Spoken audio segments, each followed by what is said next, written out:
few more people to join and then we'll get going. Thank you very much for joining today. Deepa, can you give me like a 20-second warning? Thank you. Definitely, no problem.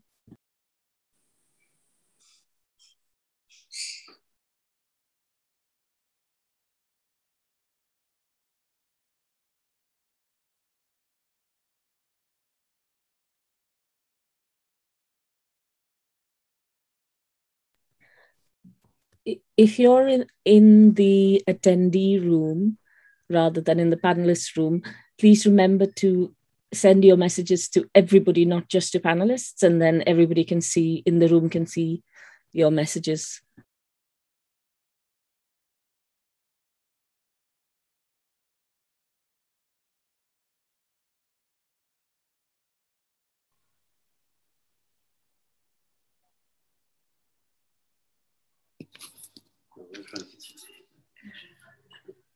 Continue. Hello, Deepa. Hello, Eva. How are you? Nice to see you. We're all live at the moment. We're just waiting for other people to join. So I've just updated your name and we will start in a few minutes. Yes. So we are 9 persons for Craig. Yeah, there's about 40. So people are just joining. Yes. It would be fine for me if I could register quickly because I have an important Zoom meeting later at 5. I'll take you early on. Yes. I read why Craig was imprisoned. It's incredible. Huh? But there's a jigsaw identification, meaning that he gave some elements that allowed to identify a victim or an author, which is forbidden. Is that the point? It is about witness identification. Yes, that's supposedly the idea. But in Craig's case, it's something called multi-source. But yes, everybody can hear us just now, so I will catch up with you offline. Yes, thank you. Hi, Okay. Emily, welcome. We're just about to start, everybody, so please bear with us. We're just admitting people slowly into the room.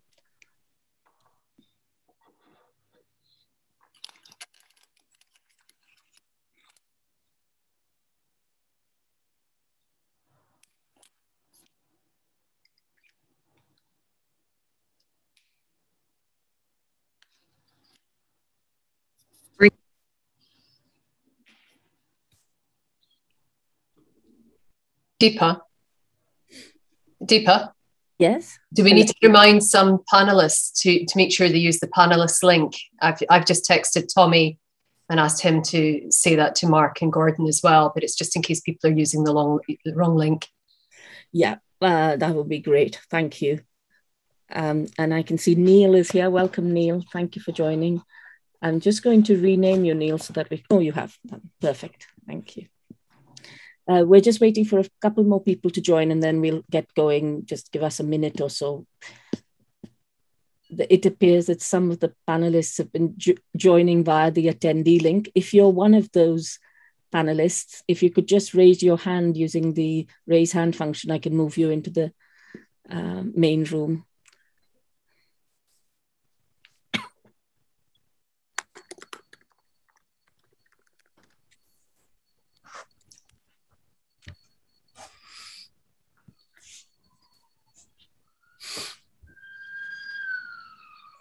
Hi, Ian. I'm just going to rename you if that's okay. We're live, so anything you say can be heard. We should be rolling in about in a couple of minutes.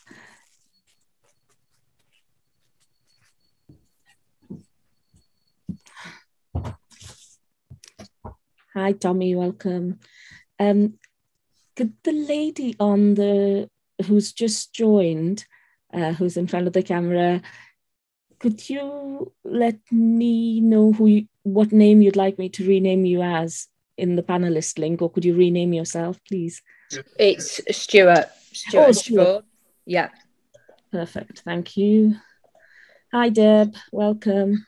Thank you. if you wouldn't mind renaming yourself, if you right-click on your name, you should be able to rename yourself. Stuart. I hope I've spelt that right. Thank you very much for joining. We're just waiting for the last few people to get in the room, and then we'll get going.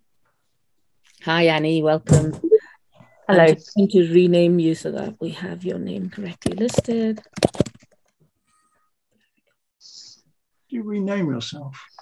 You right-click on your name, and then you can rename yourself. So if you go into the participants tab and right-click, or on the screen itself, if you right-click, you'll be able to rename yourself. And this should be true for attendees as well as panelists. But those who are attendees, of course, will get a chance to speak in a bit. So, hi, Alex, welcome. Hello, Deepa, how are you? Good, thank you. We are live, but I'm just sorting out your name tag, and there we go. So hopefully we're all here. And if it's okay with you, Nadira, shall we start? Okay, great. Oh, we have one other person whom we'll have to rename. I'll leave it to Elsa and Ellen to rename, please. Thank you so much. Firstly, welcome everybody. Thank you so much for joining us today for Craig's birthday party. Craig is 63 today, and we're so fortunate to have somebody like Craig in our midst because of the humongous contributions he's made to our understanding of public life.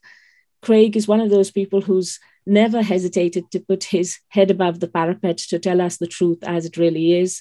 And it's because of his ability and his willingness to speak truth to power that he now sits in Stockton prison.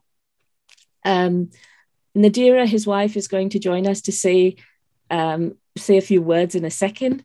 But before we go to Nadira, I'm just going to share screen for a second and share a little clip from Craig's from the day that Craig went to prison. So I'm just going to share in a second. Just bear with me 1 second.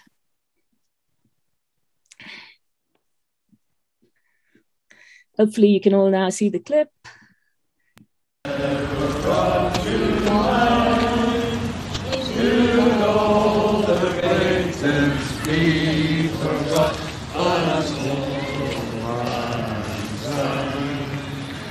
For old lang syne, my dear, for old lang syne, we'll take a cup of kindness yet for old lang syne.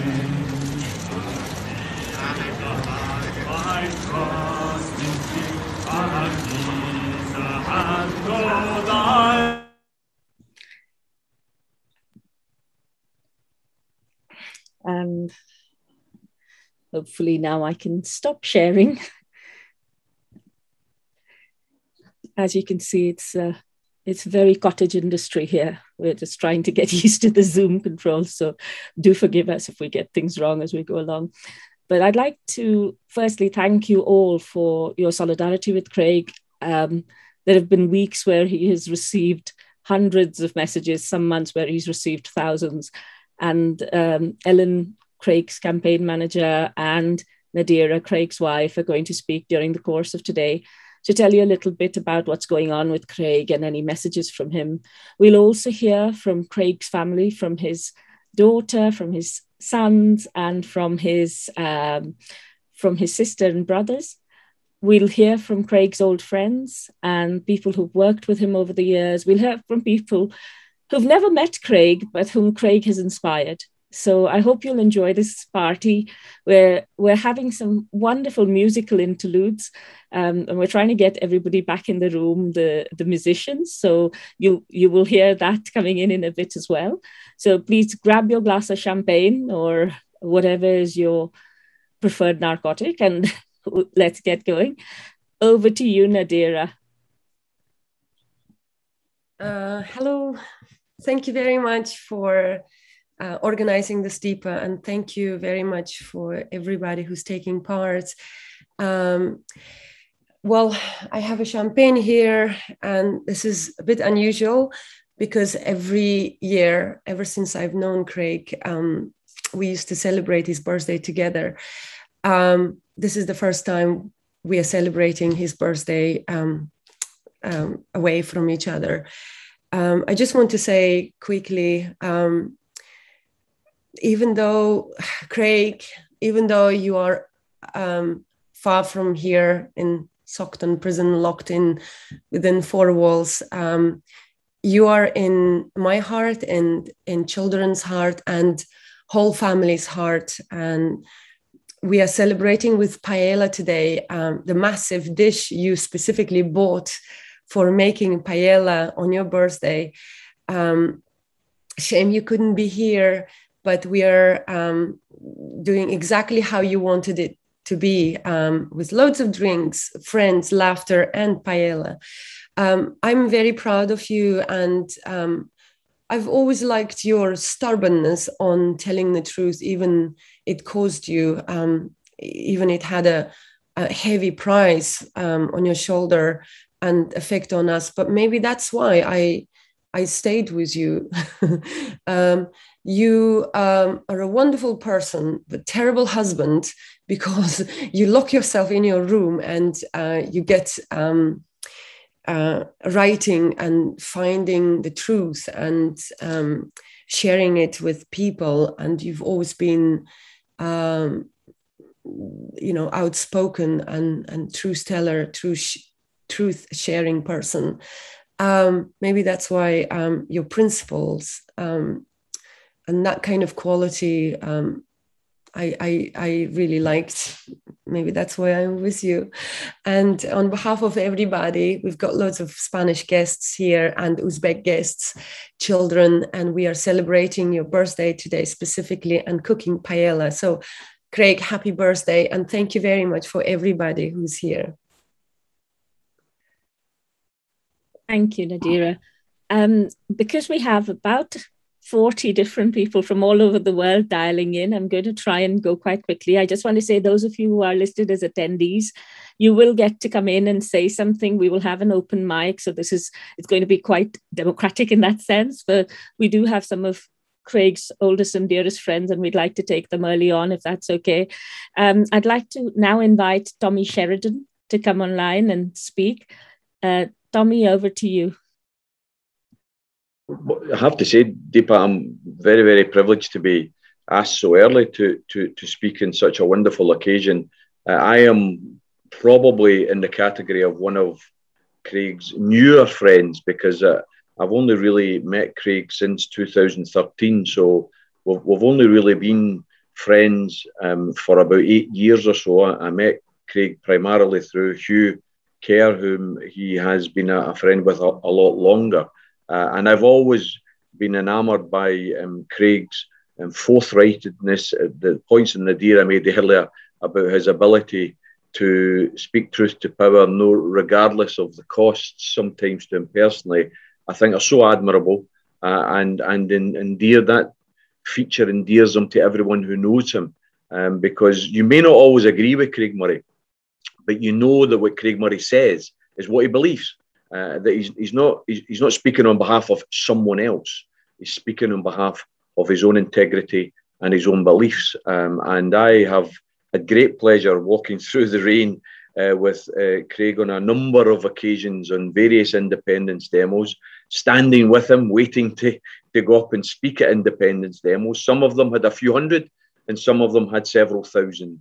But we always gave everything because that's what Craig did. It didn't matter whether it was 20 or 20,000 that he was speaking to. He gave the same passion and the same commitment because he believes fundamentally in independence. And the truth is, Craig is where he is today primarily because of his belief in independence. Because of his belief in independence led him into the reporting of the Alex Salmond trial. And all Craig did, I mean, let's face it, we all know this. I'm sorry that I'm repeating what we all know. All he did was report exactly what a jury heard.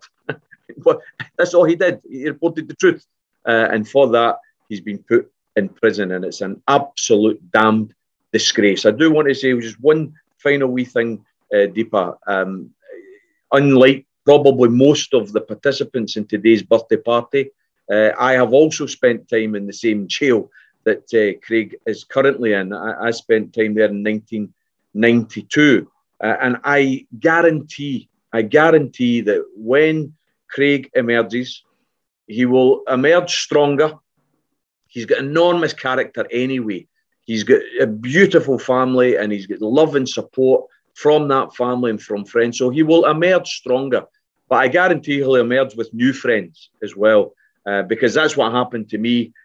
Some people have a view of prison which is a bit contorted by a lot of the media reporting and some of the dramas that we watch. I can assure you, prison is full of ordinary people, some of whom have made mistakes, others who are victims of economic oppression, but in their heart of hearts, they're decent people. And I'm absolutely confident Craig will emerge with new friends, because he is that type of warm, compassionate individual that I'm sure others will have been attracted to him. And he will say quite clearly in his release that he'll keep in touch with those individuals, and they'll be part of his new group of friends across the world. So, Craig, it's just a pleasure to be a friend of yours, to be considered a friend of yours, and it's a pleasure to be invited to your birthday party. And I hope that everyone continues to see your case as a case of injustice. You shouldn't be where you are. It's a disgrace that you've been imprisoned. But more and more of us have to realise that if we don't stand up for people like you, then it will be you today and it will be the rest of us tomorrow. So let's stand up with Craig and wish him happy birthday. I don't drink alcohol, so I've got a wee glass of American cream soda in my hand here, and I'll raise my glass to Craig. Happy birthday, brother. Thank you, Tommy. I'd now like to go to Emily Murray, Craig's daughter, who'd like to say a few words. Thanks, Emily. Hello, everyone. Thank you so much for attending. It really means a lot. It's really nice to see how much solidarity we have sort of worldwide for Dad. Yeah, no, I miss Dad very much. Happy birthday, Dad. I can't wait for you to come back and then for us to eat all the coffee and walnut cake that's possible. Thank you, Emily. Our next speaker is a Scottish Member of Parliament, Neil Hanvey. I hope you're here. I saw you a second ago. Neil, are you here? Yeah. Sorry, Deepa. There you are. Perfect. Thank you. Over to you. Thanks very much. And thanks so much for the invitation along today. It's really quite a special moment to share with so many of Craig's nearest and dearest. And a bit like Tommy, I know Craig through the independence movement primarily, but more as an attendee at one of the events in the early days of the independence campaigning. And Craig swiftly became a hot ticket during those days. People really listened very carefully to his words and his thoughtful contribution to the independence referendum. And it was only through that process that his backstory and his bravery and his tenacity and strength of character really shone through as he became better known to the independence movement. And he's a bit of a treasure, really. So it just feels profoundly wrong for Craig to have been singled out in a way in the way that he has been singled out for standing up for justice and decency and the truth. And I think we would all like to have someone like Craig in our corner. And that really shone through for me when in 2019, the SNP decided that they no longer wanted my services as a candidate in the general election. And I don't think I need to rehash that story. But Craig reached out to me, and in a way that not many people did. He reached out to me to first of all, to make sure I was okay and to give me any reassurance or support that he could. And he didn't need to do that. He didn't need to put himself in that position, but he did, and he did so willingly, and he did so with real compassion and great care. And it was something really special for me, because it was somebody who I saw as a shining light in our campaign for independence, expressing humanity in my direction at a difficult time. And we got to know each other through those exchanges, those messages. And we had great plans for Craig to come to Kirkcaldy and speak after I was successfully elected. But then COVID happened, then the salmon trial happened, and then we now find ourselves in the situation we are. So he's on a bit of a promise to me to come to my constituency to speak. And I think it will be an incredibly well-attended event when he eventually does, because there is now so much more for Craig to speak about.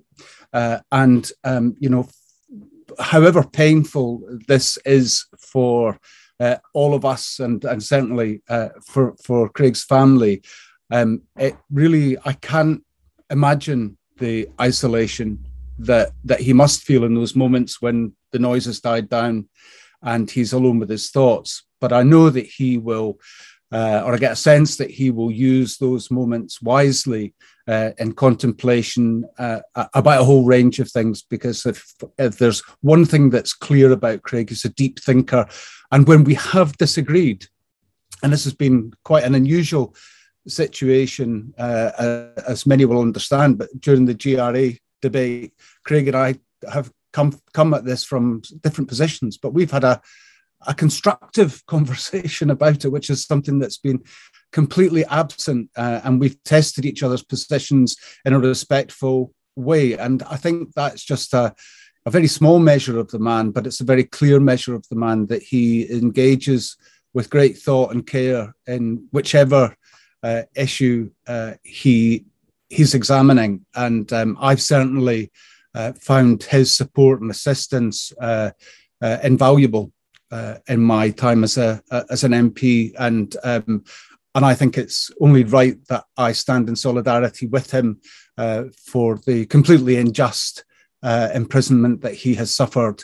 And whilst there have been efforts on my behalf, and with working with Kenny and also with Alex Salmond and his connections in Westminster, there's a reasonably strong list of us. I don't think any of us believed that the Supreme Court would disallow an appeal in this situation. So it was a real shock, to put it mildly, when his imprisonment went ahead. So, we'll continue to do everything we can, certainly in the Alpha Party, to support Craig and to chap on any door that will secure his early release, because, there have been the recent concerns about his ongoing health issues and respect to the COVID outbreak in Saughton.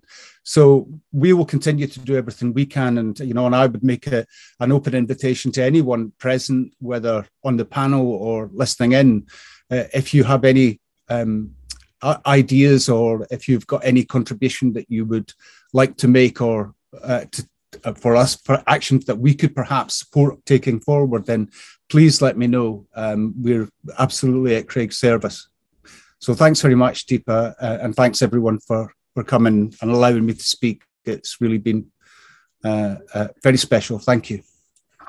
Thanks, Neil. And just so people know, Craig's not in the room with us today, but we're having a little DVD prepared of the contributions which come online today, as well as from little messages that people have been sending to the Justice Campaign, to Ellen and to others, and as well as some longer interviews we've done with people. So that will all go to Craig on his release, and he'll have a nice surprise gift to look forward to. I'd like to change the order slightly and invite Eva Jolie from across the channel to speak next, please. Eva, over to you.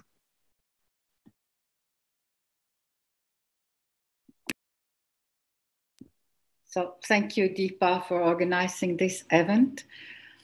I'm very happy to be here and to contribute to celebrate Craig Murray's 63rd birthday. I don't know him very well, but he has been very important in my life, because we are defending Julian Assange together. And I think that his blog telling everything about the case in Westminster Court and the judge barrister day after day made it possible for everybody to follow the case. It was so important for us, and not only for this thing that he has done, for all the people that do worry about the fate of Assange. I want to bring a toast for his 63rd birthday.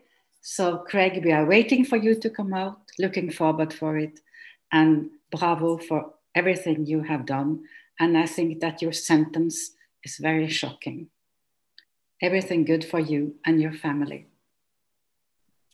Thank you, Eva. That's lovely. I'd next like to invite a friend of Craig's, Annie Machon, to speak next. Annie, are you able to unmute yourself, please? Thank you. Yes, and thank you very much for inviting me to this event, Deepa. It's a real pleasure, and I just want to say a huge happy birthday to Craig in not the happiest circumstances, but also courage and solidarity to Nadira as well, because having gone through the same sort of thing where you see your partner go to prison on trumped up charges and disproportionate charges, it's very difficult to live through. But they do come out, and you will be stronger, and you will be able to fight back after that. My knowledge of Craig started after the court case, which involved my former partner, David Shayler, way back, I think, in 2004 or early 2005, when Shayler and I were on the Stop the War campaign trail. And I think our paths crossed with Craig at that point. My very first definite memory, though, is when we went up to support him when he was campaigning to take the parliamentary seat of Jack Straw in the general election in 2005 in Blackburn. And I have this weird image in my head, I'm sure it's true, of him. He bought an old army fire truck or something, and he was roaming around, driving around the whole of Blackburn with a megaphone, standing on the top of this fire truck, haranguing the citizens, saying, we've got to get rid of Jack Straw, you know, it's been ballot stuffing, he's corrupt, he's taken us into the Iraq War, you know, let's get rid of him, which is an amazing image to have. But more latterly, of course, my paths have crossed with him because we are both members of a group called the Sam Adams Associates, which started in America and consists of global intelligence, diplomatic, government and military whistleblowers. And we give an award every year to those who display integrity and intelligence. Now, Craig won that in 2006.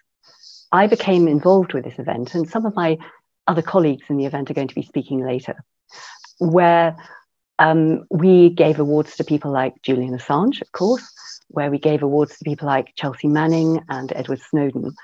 And it's the most weird but amazing club in the world to be part of.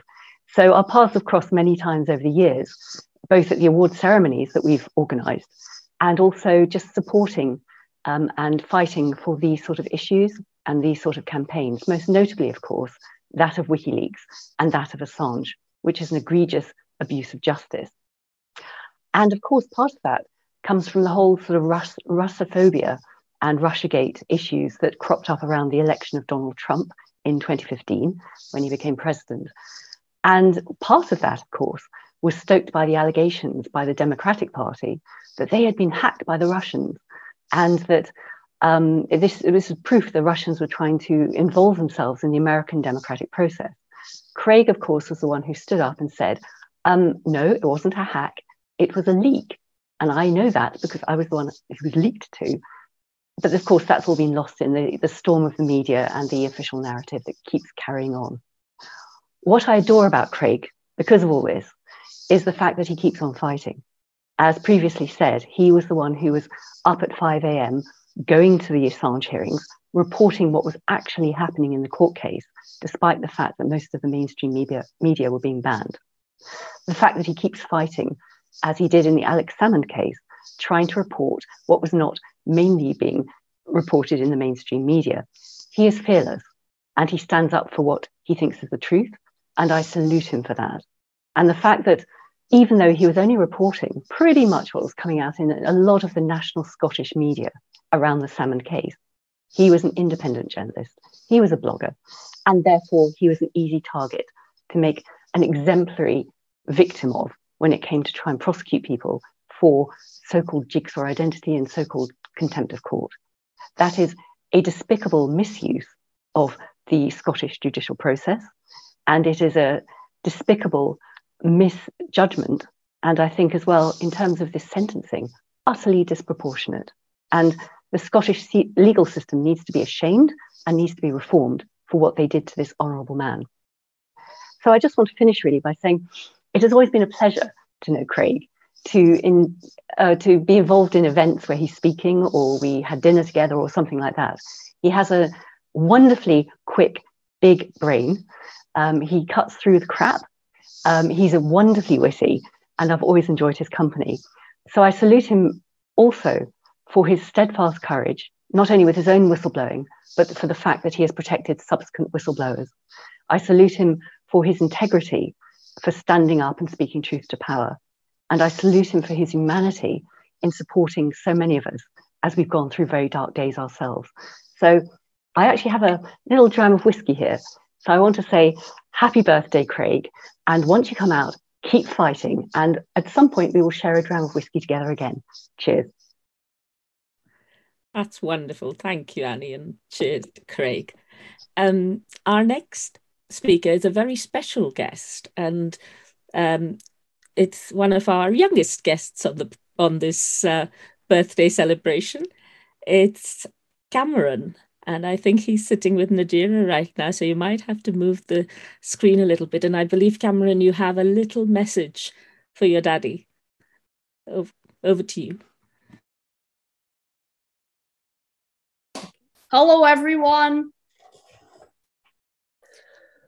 Thank you for coming to support my dad. It means a lot to us, and it's good that he has lots of supporters and that lots of people are on his side and agree with what he's been doing. So I wrote a poem, actually. I wrote a poem about my dad. And do you want to hear it? Yes, please. Yes, please, Cameron. Let's hear. My pleasure. The sun shines right on my eyes, and so do yours, reflecting your twinkling image. And across the horizon arises a new dawn, an image so amazing, an image like never before, taking away all woe from my mind, and what lies behind the corridor is a message to never lose hope. And in the near future, which is yet to come, is endless fun with everyone. That's wonderful. Thank you. Thank you, Cameron, for sharing that with us, and what a lovely message. Okay, thank you for listening politely. It's lovely. Thank you, Cameron. And I don't know how anybody can follow that act, but I'm going to move next to Ray McGovern, who's just recovering from surgery and has sent a recorded message. So please bear with me a second while I play that.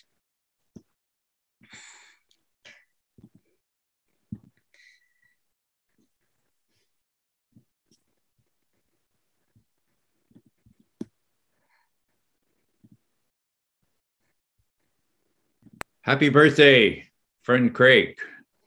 I'm flooded with memories of our associations going back more than 15 years when you won the Sam Adams Award for Integrity and Intelligence, spoke out against torture, and in your acceptance speech made the poignant remark that you were darned if you would let anybody be tortured to provide you with some inch more of feeling of security.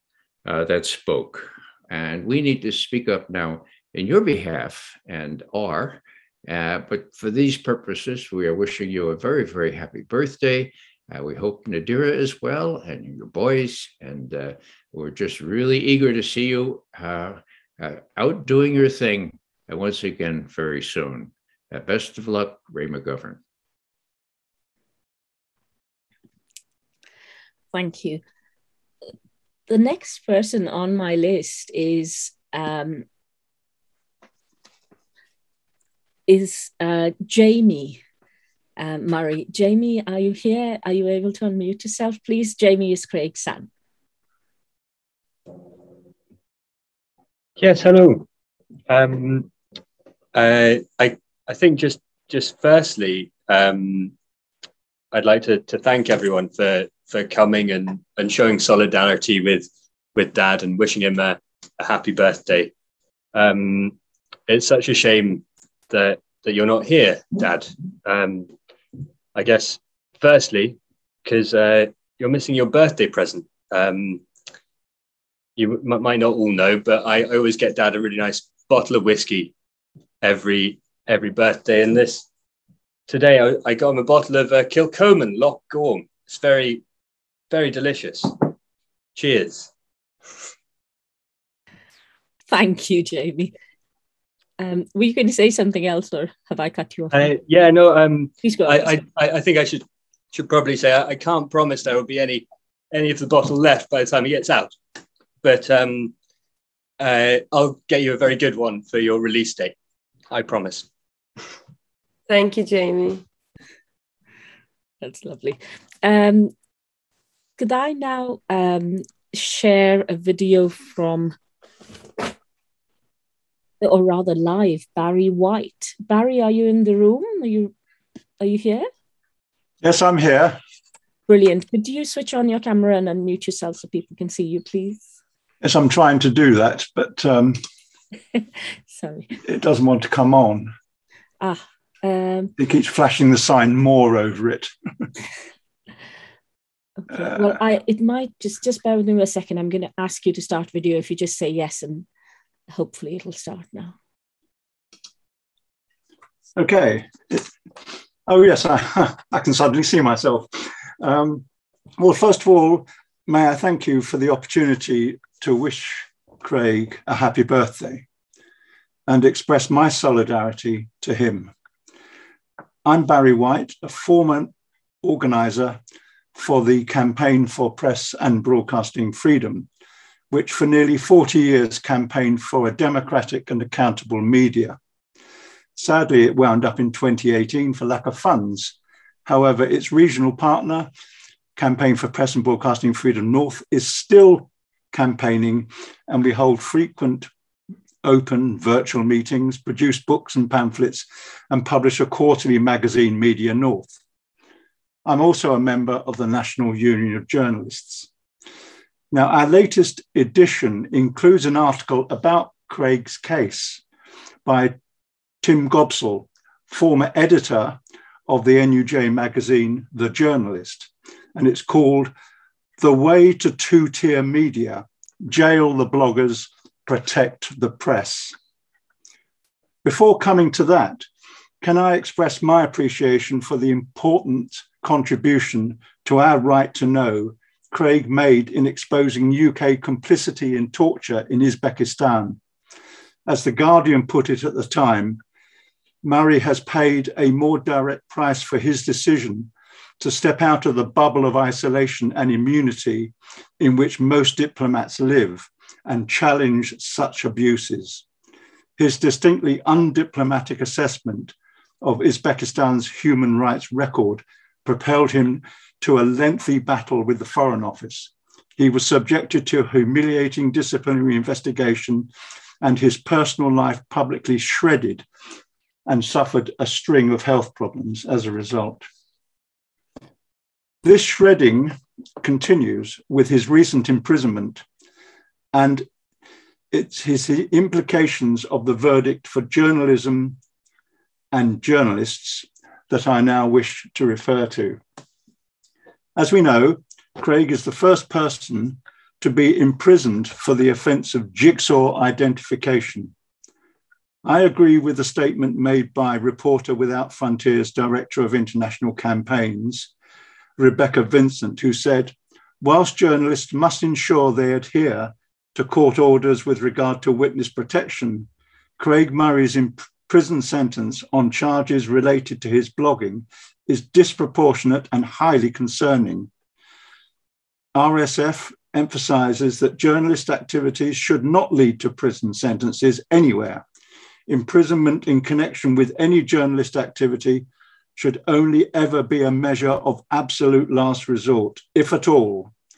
It is certainly not what we would have expected in a country committed to protecting media, freedom, and the safety of journalists. Murray should be released and alternative measures considered in lieu of his prison sentence. Close quotes. All journalists should be concerned with the serious implications of the judgment and the relating statement made by the judge, neither of which can be appealed, namely that independent journalists like Craig must be judged more harshly, with more leeway and legal protection allowed for those in the mainstream commercial media. So the doctrine of equality before the law appears it need not apply. A new and dangerous legal precedent has now been set, and independent journalists are now in the firing line. We must work together to reverse this ruling and the subsequent injustice to Craig. So happy birthday, Craig, and solidarity with you and your family. Thank you, Barry. Thank you very much. Our next speaker, I'm just, sorry, I hope my videos come on finally. I seem to manage to switch it off every time. May I just request if Alison and Graham are in the room, if they could make them raise their hands so they can be visible to me and I can promote you to panelist. I believe you have some music ready for us, so we'll come to you as soon as I can find you. And also Dave, if you're in the room, if you could let us know. I'd like to now share a little video from Gordon Dangerfield, who's written an excellent blog article, which is available via the Justice Committee website. And Gordon, as many of you will know, has defended those who are the defenders. So I'm going to try and share Gordon's video now.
Thank you to Gordon. I'd now like to invite Deb Herbeck, if you're here, if you'd like to go next. Deb is joining us from across the pond. Over to you, Deb. Hello, everybody, and happy birthday, Craig. I met Craig and Nadira at another birthday party. It was Julian Assange's 45th birthday and we were in the Ecuadorian embassy. It also marked his 5th year incarcerated in a way at the embassy. I do media work for WikiLeaks, and I connected with Nadira as a filmmaker and stayed in touch with her over the years. So when this happened, I was just mortified. Like everyone else, I assumed that he'd get the slap on the wrist at most. As a media lawyer, I'm most horrified at the distinction that was made between Craig's rights as an independent journalist blogger versus the rights of essentially journalists from the corporate media to report on exactly the same facts and in exactly the same way and be treated so differently. This is, similar to what they did with WikiLeaks. WikiLeaks isn't a publication. Julian's not a journalist. This is what they do to undermine the credibility of the truth tellers. And sadly, even the progressive media seem to see that as a way of saying, oh, it's not about press freedom, it's about something else. On a more personal note, I was really touched by Tommy Sheridan's comments about how he anticipated that Craig's opportunity to spend time with other prisoners would help him grow and get even stronger through this experience. And from my own observations, having visited Nadira recently, I noted how impassioned she was about the plight of families who are having to endure separation from their loved ones when they're incarcerated, and how compassionate she is to other women who, and her and families and kids going through what she's going through. And she too, I think, will be stronger through this, as difficult as it is. I think all of us can, the more empathy we have with regular people going through these sorts of things that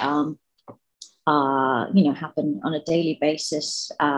I'm going to have to sign off because my kettle's about to boil. I thought I was coming on in an hour. So happy birthday, Craig. And love you, Nadira. And thank you, Deepa, for doing this. Thank you.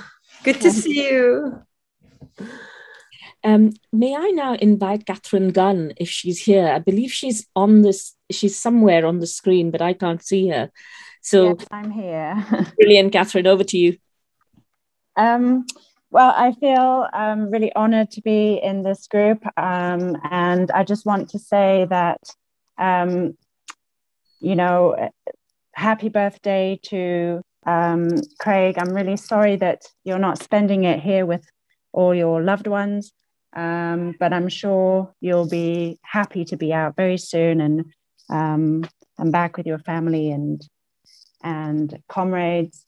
So again, I fall into what I call the usual suspects of people like some of you have already spoken, like Annie and Ray McGovern. We tend to sort of seemingly meet every year or so in various gatherings and conferences of whistleblowers and activists. And that's where I met Craig, was at one of these gatherings, I think probably in Berlin.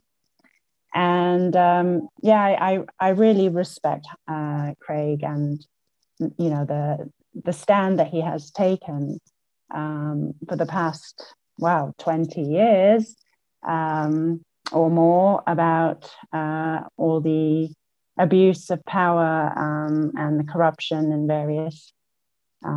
various ways. So I just want to echo what everybody else has said today about his strength of character, his sense of morality and justice. And all the best to you and your family. And hope you have a really great Christmas together and enjoy the rest of your 63rd year.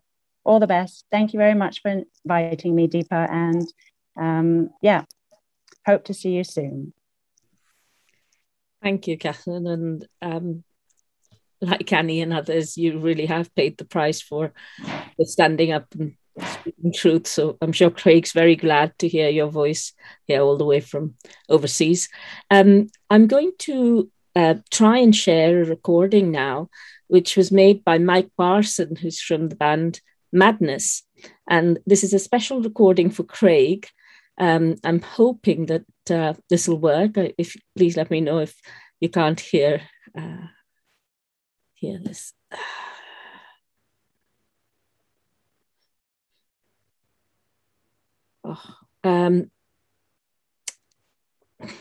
Okay, looks like it's not opening. Just bear with me 1 second while, if we may, we'll go to another speaker, and then I'll try and share that again. Hugo, over to you if you're around. There you go. Thank you, Hugh. Hi, Deepa, and hi to everybody, including lots of old friends who seem to appear on the same list of troublemakers that are appearing before us today. As a long-established troublemaker, I was expelled by Tony Blair when I was a member of the European Parliament for pointing out that Tony was not a socialist, but a Tory. Well, I was just a bit foresighted before everybody else realised that he was a Tory. Now everybody realises he's a Tory. And what Craig has, he's got that perspicacity to know that when things are being pulled in front of you as lies, they should be exposed and the truth should be told. That is the mark of great journalists. He did that, of course, in Uzbekistan, and as my old comrade Barry White from the NUJ said, paid the price for it in the Guardian article. He did that, of course, in the battle for Scottish independence, which is why the SNP refused to endorse him as a candidate. He would have been selected by a dozen constituencies to become their MP or their MSP. I know they all wanted him to stand. I was in headquarters when we were both being considered for endorsement. We were both turned down as potential troublemakers. Clearly they were right. Although Kenny McCaskill, I'm glad to see, who was on the list later, who was then our Minister of Justice, took part in an appeal which actually allowed me to stand. We did notice this rather obscure little man in the office. We later realised was Peter Murrell, who, of course, is the power behind the throne of Queen Nicola, and no doubt is one of Craig's sworn enemies at the current time.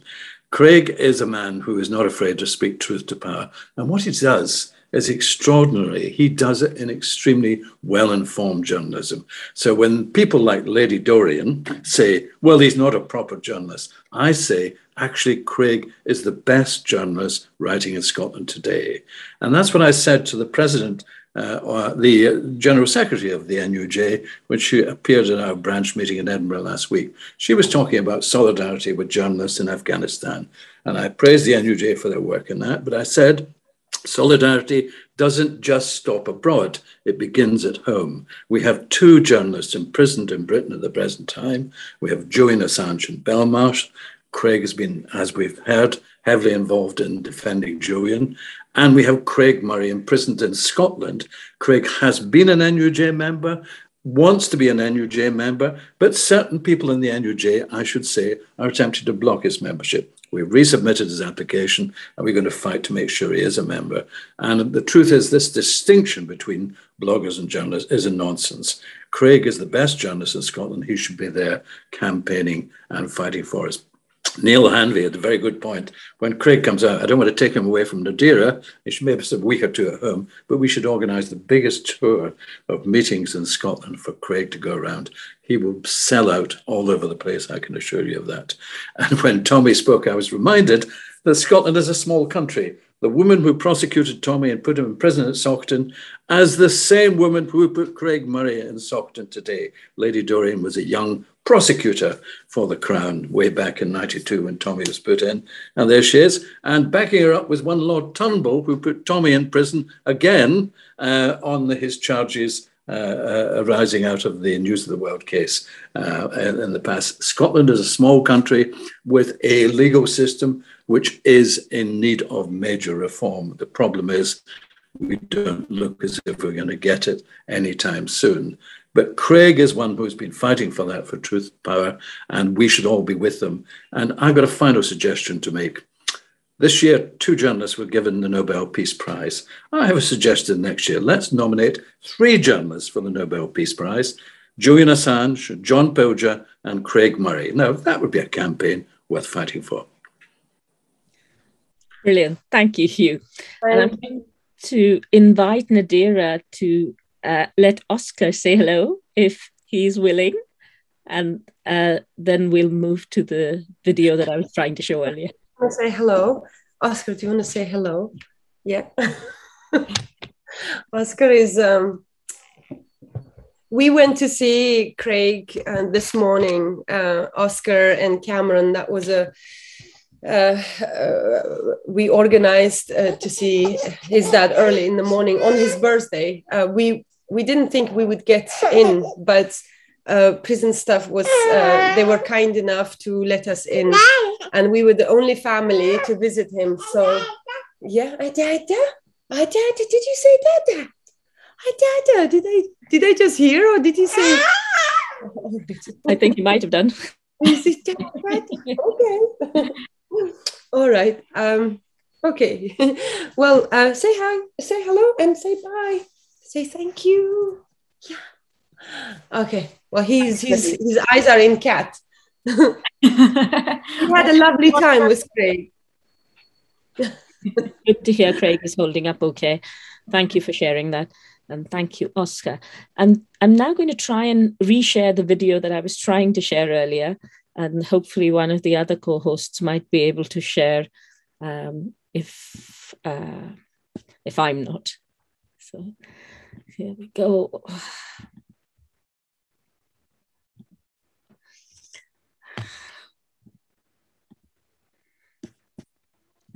Beg your pardon, sorry. Come on.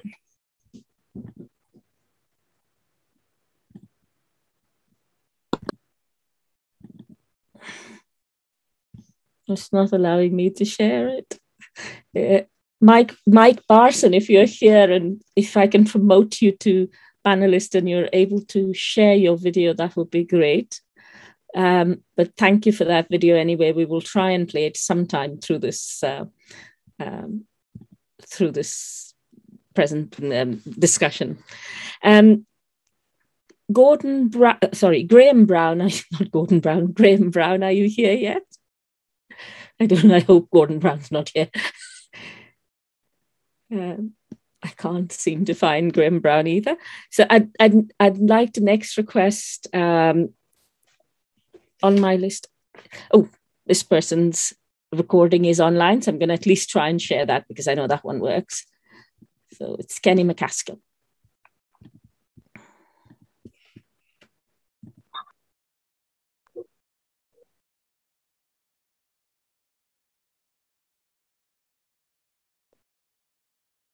And sadly upon Scottish society, something I never thought would happen. You are, though, being an inspiration to all of us. I was thinking before I came on to say these words when I first heard from you, and actually it was Hugh Andrew, who I knew at Berlin, who once came to me saying how he had read this fantastic book that he was about to publish, how it was revelatory, how it was an extremely brave man, a British diplomat, had written about it. So I have to say, although we've only met a few times, your reputation came long before we first met. I've since read that book, and everything that Hugh said it bears witness in it. But indeed, that's just a reflection of what you've gone on to do, because you have challenged authority. You've been prepared to stand up for what's right.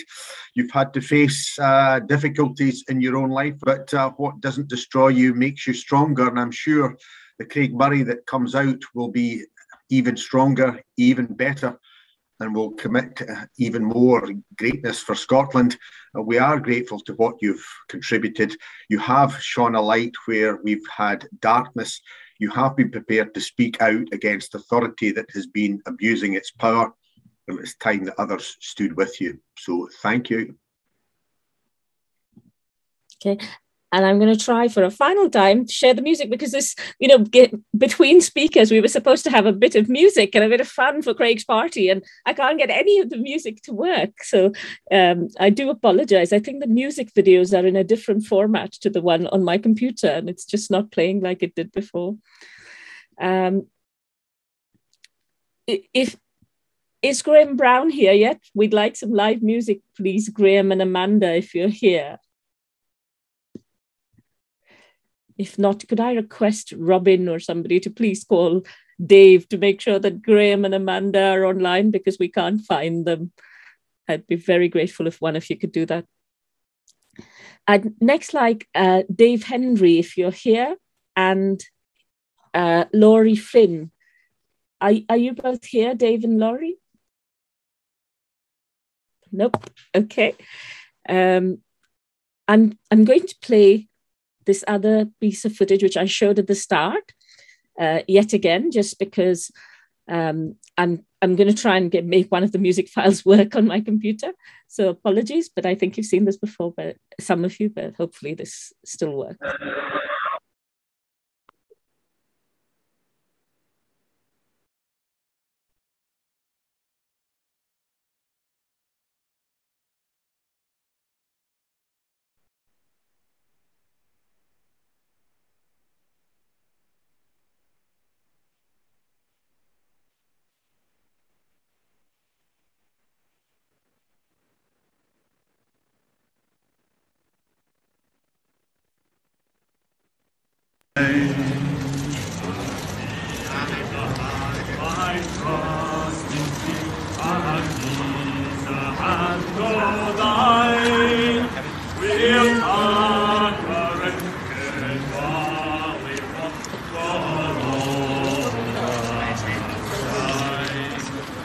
Auld Lang Syne, my dear, for Auld Lang Syne, we'll take a cup of...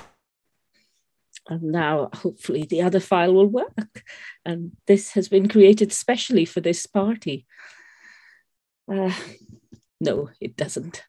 Could one of the other co-hosts try and share it from their screen? It's in the folder. I'm going to paste the folder again in the chat so that the hosts can see that. And I'd like to now invite Mark Hurst, please, if you're here to speak. Over to you, Mark. Thank you, Deepa. Firstly, happy birthday, Craig. I realise this is going to be a birthday that you're obviously not going to forget in any rush, but we can have a proper celebration once you're out. In many ways, I feel kind of responsible for Craig's predicament. I first encountered Craig way back, when at that time I was working for the mainstream media, and Craig did a lot of work on the maritime boundary. The British government introduced a week before devolution, they redrew the maritime boundary off the east coast of Scotland to effectively capture or maximise the number of gas and oil pipelines that they could in the sea there. And obviously Craig's background was able to quite clearly show this went against all international precedent. But I didn't really become friends with Craig until, really until the whole issue of salmon came around. Back in 2018, I met Craig at an independence rally in Edinburgh, and I just finished working with Alex Salmond for two special programs that he'd made for his television show. And although Craig had met Alex many years previously, he was looking to reconnect with him. And so I put the two in contact, and Craig appeared on the show a few weeks later. But obviously, as was the case with myself, we both learned of the extent of the campaign against Alex Salmond, the political campaign against Alex Salmond, which is very much ongoing. As some of you may not be aware, I was actually, my house was searched and by police during a raid, and I was subsequently charged for making a 2-minute video. I am an accredited journalist. I'm a former NUJ official, and I'm currently a member of the Chartered Institute of Journalists as well. And I made a 2-minute video in the wake of the Alex Salmond trial. I was actually cited as a defence witness in the Alex Salmond trial. I was formerly worked with the SNP parliamentary group for 9 years, and I was the former senior elected representative for SNP parliamentary staff, not just at the Scottish Parliament, but also at Westminster and SNP headquarters. So I had some knowledge of some of the issues, or many of the critical issues around what had gone on there. In the end, I wasn't called as a witness, but in the wake of the trial and Alex Salmond's acquittal, I made a short 2-minute video with my own observations, and that resulted in a police raid of my house. All of my technology was seized. 5 detectives entered my house and took that material. A month later, I was formally arrested and charged, and ended up on trial in January this year, in which I was fully acquitted, the court ruling that there was no case to answer and that no reasonable person could have felt offended by what was said in the video, which was my own observations of the political campaign behind the action against Alex Salmond. Now, the police unit that was responsible for that was the same one that had investigated Alex Salmond, and that same unit, even despite the fact that Alex Salmond was fully acquitted at the High Court, that same unit continued after the trial, and it was involved in the investigation into myself and also into Craig.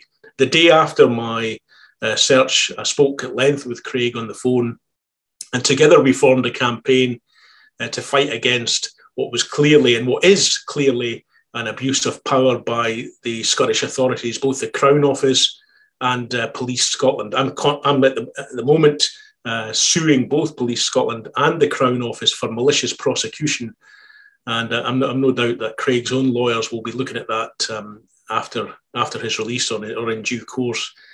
And we became friends during that period. Now, as Barry highlighted earlier, much of this effort isn't really about, if they can get an imprisonment as they have done in Craig's case, that's really a bonus. This is about destroying the reputation of those who are seeking to hold a bright light against those who are in power. And certainly I've been a thorn in the side of this SNP administration for a long time, and I think they must have realised early on that there was no reasonable case against me, but it was about destroying my reputation. And on the back of that, I have lost a lot of work, journalistic work.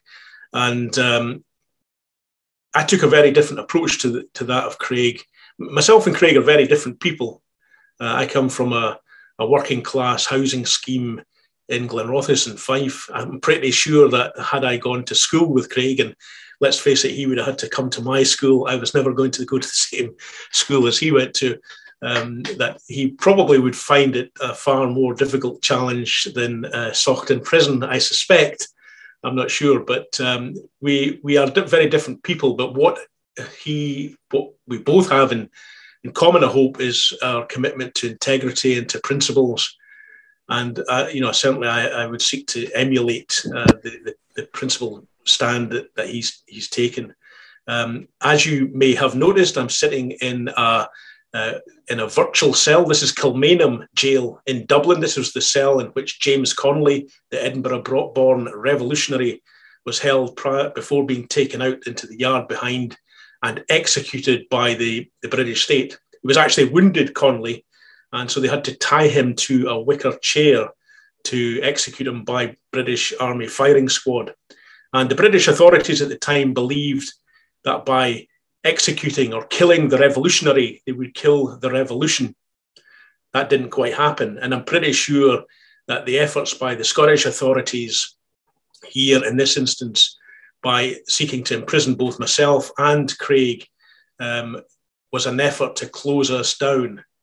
And they're going to get the precise opposite response from that. And I'm pretty sure Craig will come out much stronger than when he went in, with a renewed vigour to hold the authorities to account. I've spoken a bit too long now, but what I would say is this is a symptom.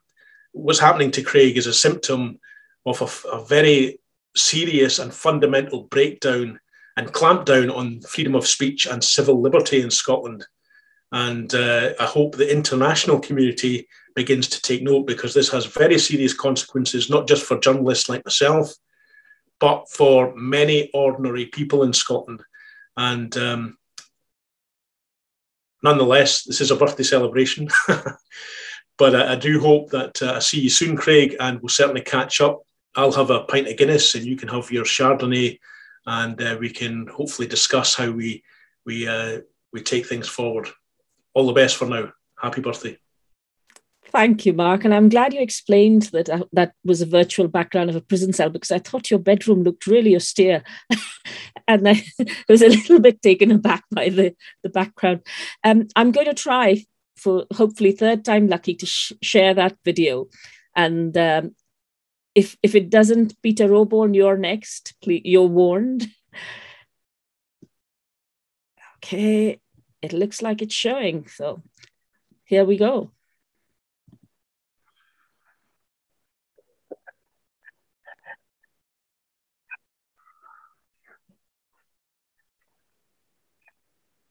Do my best not to make a hash of it.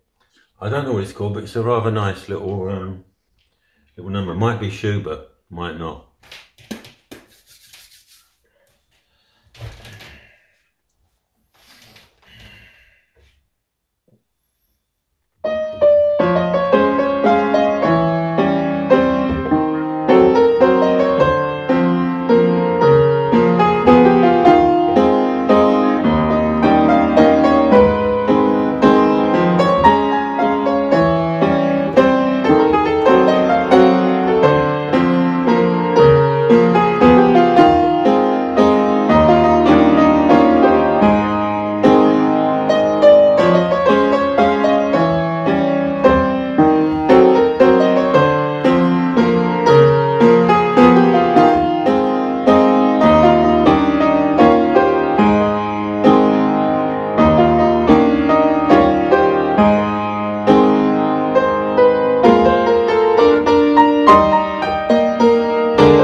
People telling the truth these days, it seems. So I'd say in times of deceit, hats off to the honest ambassador. All the best, mate. Have a good birthday.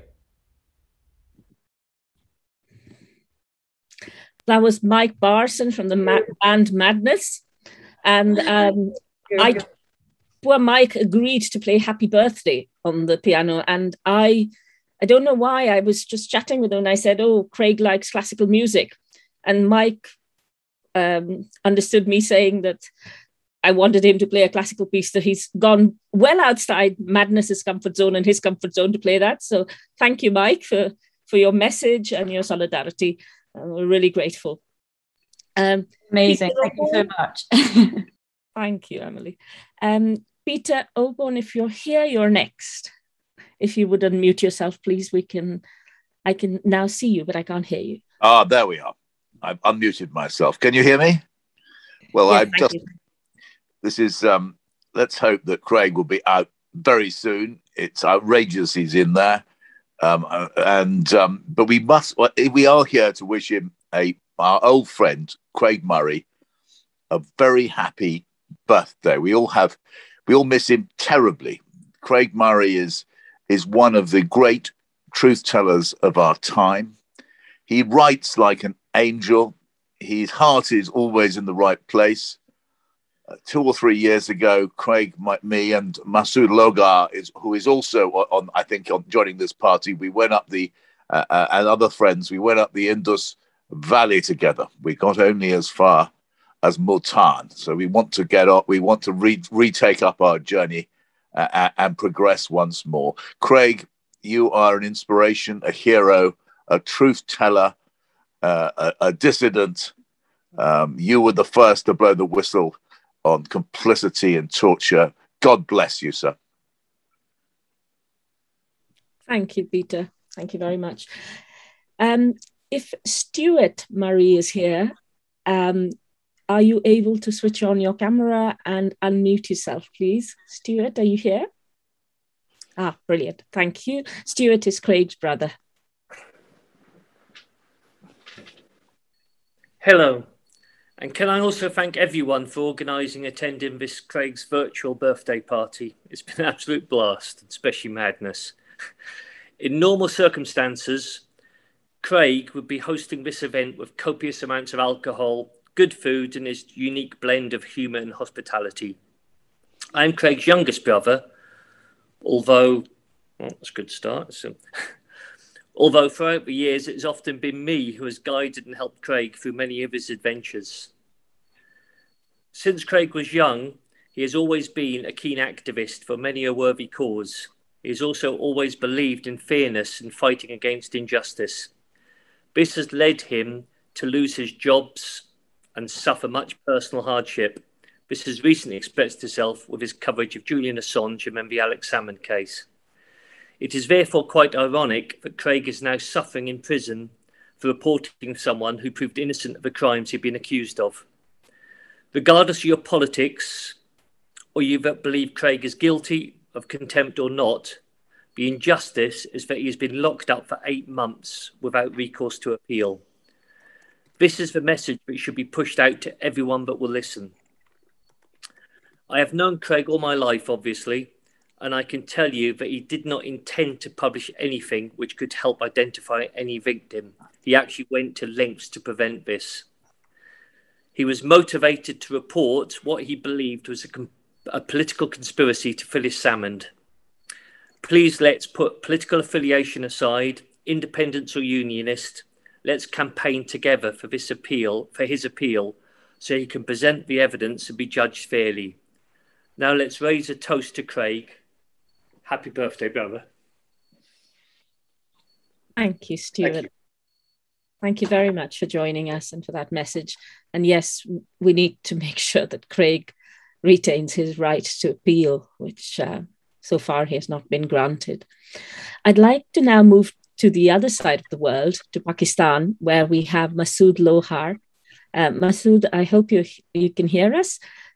Over to you. I believe you and Peter enjoyed many good times with Craig. Over to you. Yeah, thank you very much. And thank you for arranging this virtual birthday party. I was very concerned. My family was very concerned when we heard about his imprisonment, and he sent me a message before he went to the jail, and he said he's going to come back to Pakistan, and there is something which we were supposed to do in the previous days, but couldn't do that because of the corona, because he wanted to see the sword of the killer in Quetta. So he said he's going to come back and we'll go again to see places and to see the sword. The interesting thing about Craig was when Peter and his team came, the Wounded Tigers, to play cricket in Pakistan in 2019.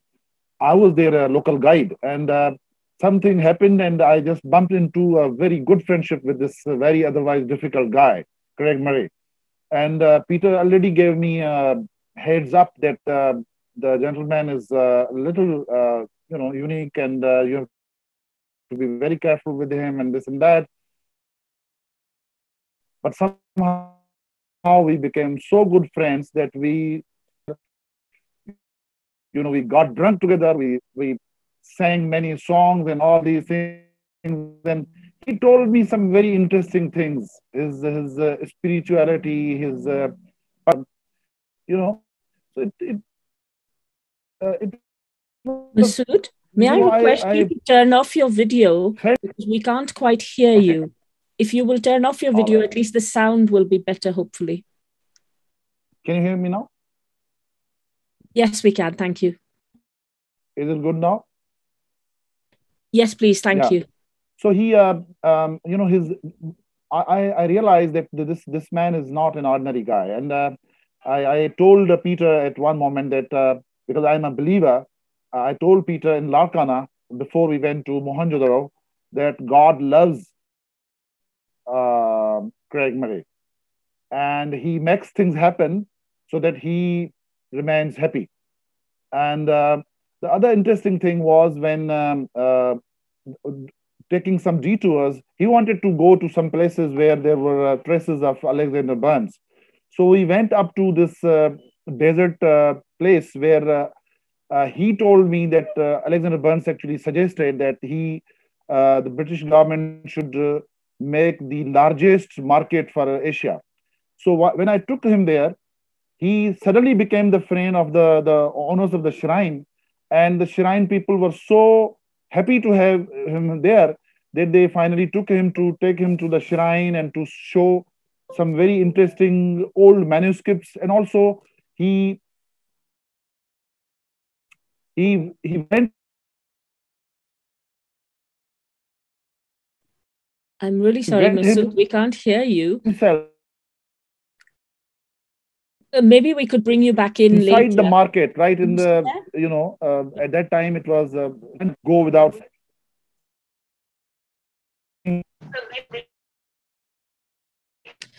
I'm going to, Masood, if you don't mind, we're going to stop you there and then move on to the next speaker, who I've just discovered in the room, who was earlier on in the list. Colleen Rowley, if you're here, could you go next, please? Colleen? Sure. Okay, Brilliant. there I am. Switching on your camera, and we can't see you yet. Perfect. Hi there. I put it in the chat, but I just wanted to say solidarity with all the truth tellers who go against the groupthink in these terrible authoritarian times. Craig Murray is the unbelievable, sterling example of that. As long as we have somebody like that, or a few people like everybody on this happy birthday party, I think we have a chance. We have a chance to get through these times. If Craig Murray can get out of prison and the rest of everyone can keep getting inspired through reading and everything, we have a chance. So thank you, everybody, and definitely a happy birthday to Craig Murray. Thanks, Colleen. And we have a recorded message from you as well, which we're glad you could actually make it in person. And thanks for your solidarity with Craig. I'd like to now check if the person who's just entered the room is the musician. I'm afraid I can't see you yet. So if you're the wonderful musician who's here to sing us a song, please unmute yourself and speak. If you're not, then I'm going to try and go to the next speaker, who is Fidel Narvaez. Fidel has recorded a little message in Spanish for Craig, and here it is.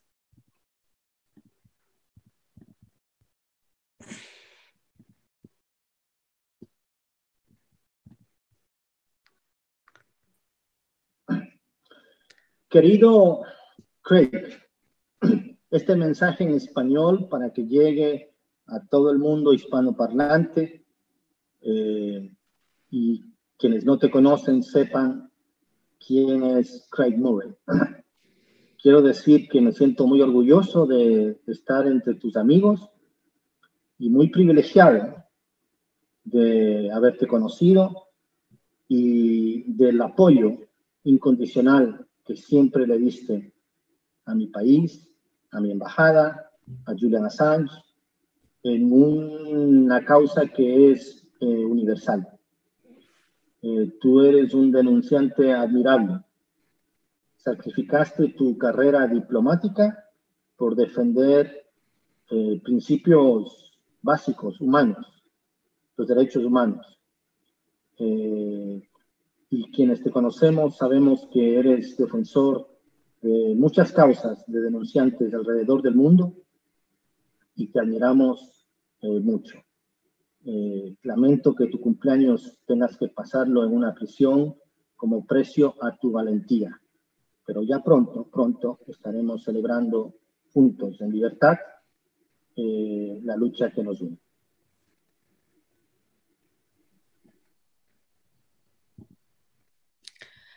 Thank you to Fidel. And I was asking Fidel when we had the longer interview whether it was normal for diplomats like Craig to speak up. And if you, and hopefully the Craig Murray Justice Committee will share, sorry, I'm just going to mute somebody who's echoing back to me. The Craig Murray Justice Committee will share some of those clips because some of the people who couldn't be here have given, and those who are here, have given longer interviews to us, which we will share through the campaign. I'd now like to call upon Catherine Brown. Catherine, if you're here, could you say a few words, please? Okay, well, I've been inspired by Fidel, so I'm going to say "S dnем rождения," because I know that Russian is one of your several languages. You're that kind of a diplomat. You do the job properly. I'd first like to say thank you. Thank you for bringing me into a family. I strongly echo Annie Machon's sentiments, which were that essentially I think what she was saying is when bad things happen, good people come together. And that is one of the silver linings of those bad things happening in the first place. I'm privileged and it's a great pleasure to be part of your Justice Committee, which really does behave like a family. All of us try to support Nadira, who has need of a wider family at precisely this moment.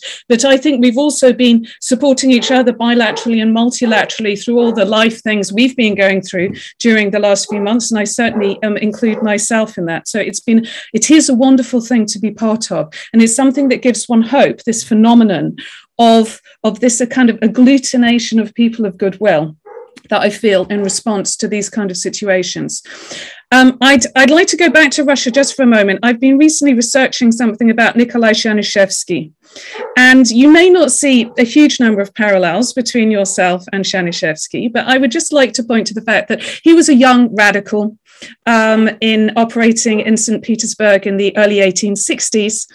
And in 1861, this was just after emancipation of the serfs, there was a whole load of movement for reform, and there were some young firebrands who were actually literally setting fire to St. Petersburg. There were a number of arson attacks. And Chernyshevsky himself, from what we know, was not part of any of them or of any of the groups which actually was committing this violence. So he was wrongly arrested because he was somebody that they wanted to put out of the way.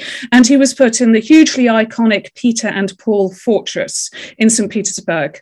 He asked for pen and paper on and gave the assurance that he would only write fiction during his time awaiting trial, which took a couple of years. And during that time, he stuck to his promise and he wrote a novel, one of the most important novels of the 19th century in terms of its political influence, and that was called What Is to Be Done. He suffered grievously. He was put through a mock execution. He was then had 7 years hard labor in Siberia and then spent the rest of his life pretty much in exile in Siberia. That was a further 17 years. And he barely wrote anything after that. Nothing that bad is going to happen to you, nor are you currently in the Peter and Paul Fortress. But knowing you, I strongly expect that you are using your time extremely well, whether writing politically angled fiction or perhaps more likely non-fiction. I'm sure we're going to be seeing the writings that you are making good use of your time to do. The other thing I'd say is that is the title of this novel, What Is to Be Done. As I say, this was a time when lots of things were grievously wrong in Russia, and there was a huge movement for reform, and Chernyshevsky was part of that. But he was a progressive. He had radical ideas, and that was why he was such a huge influence on Lenin, and that was why this book was one of the required novels that was read ad nauseum during the period of the Soviet Union. What I would say about you, Craig, in my understanding of you, is less that you're a progressive than that you're a conservative in the very best sense of the term. I vividly remember you once saying that you hadn't changed your political views over time. You had always seen yourself as kind of not particularly left, kind of moderate in the political spectrum, that you had stayed where you were and the political spectrum had shifted around you, which made you then meant that you were described as somebody far on the left, or as outside the Overton window, which, as we know, has greatly shrunk in our lifetime. And with regard to civil liberties, with regard to freedom of speech, with regard to the range of opinions expressed, especially in the mainstream media, that has gone through this drastic shrinkage, since the 1980s, when kind of the left has fallen away, since the 1990s, the end of the Cold War, since 2000, the beginning of the war on terror. There's been this actually terrifying narrowing of discourse over that time. And all you've done really is stick to your guns and described with great acuity and great fearlessness what it is that's been going on. So if I were to name your collective writings, it would be not so much what is to be done, but what is not to be done, what it is that's going on around us that we really have to say no to. So thank you for giving us that inspiration. You may or may not like the Januszewski analogy, or indeed any of his politics at all. Maybe not as a Russian radical, but in your own way, in this time, you are a radical. And thank you for all that you do. And I look forward to seeing you when you come out. Thanks very much. Thank you, Catherine. I'm just going to warn Robin McAlpine and Ian Orr that I'm going to bring them on in a little while if they're willing, but I'm going to share a little message from Anne Wright, who's pre-recorded her message before I do. And I also want to apologize on behalf of Graham Brown and Amanda, who there appears to be some problem with the timing, but hopefully we will get them on the recording later on, and we'll share it with everybody, because they definitely wanted to send Craig all their love and their best.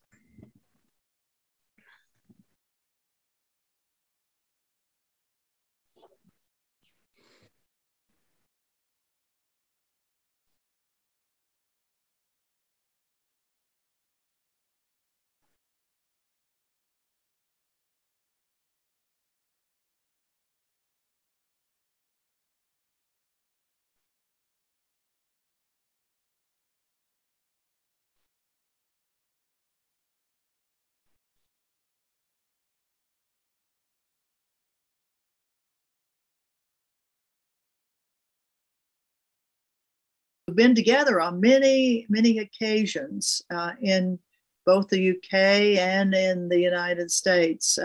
We all admire very, very much what you have written and your speaking over the years.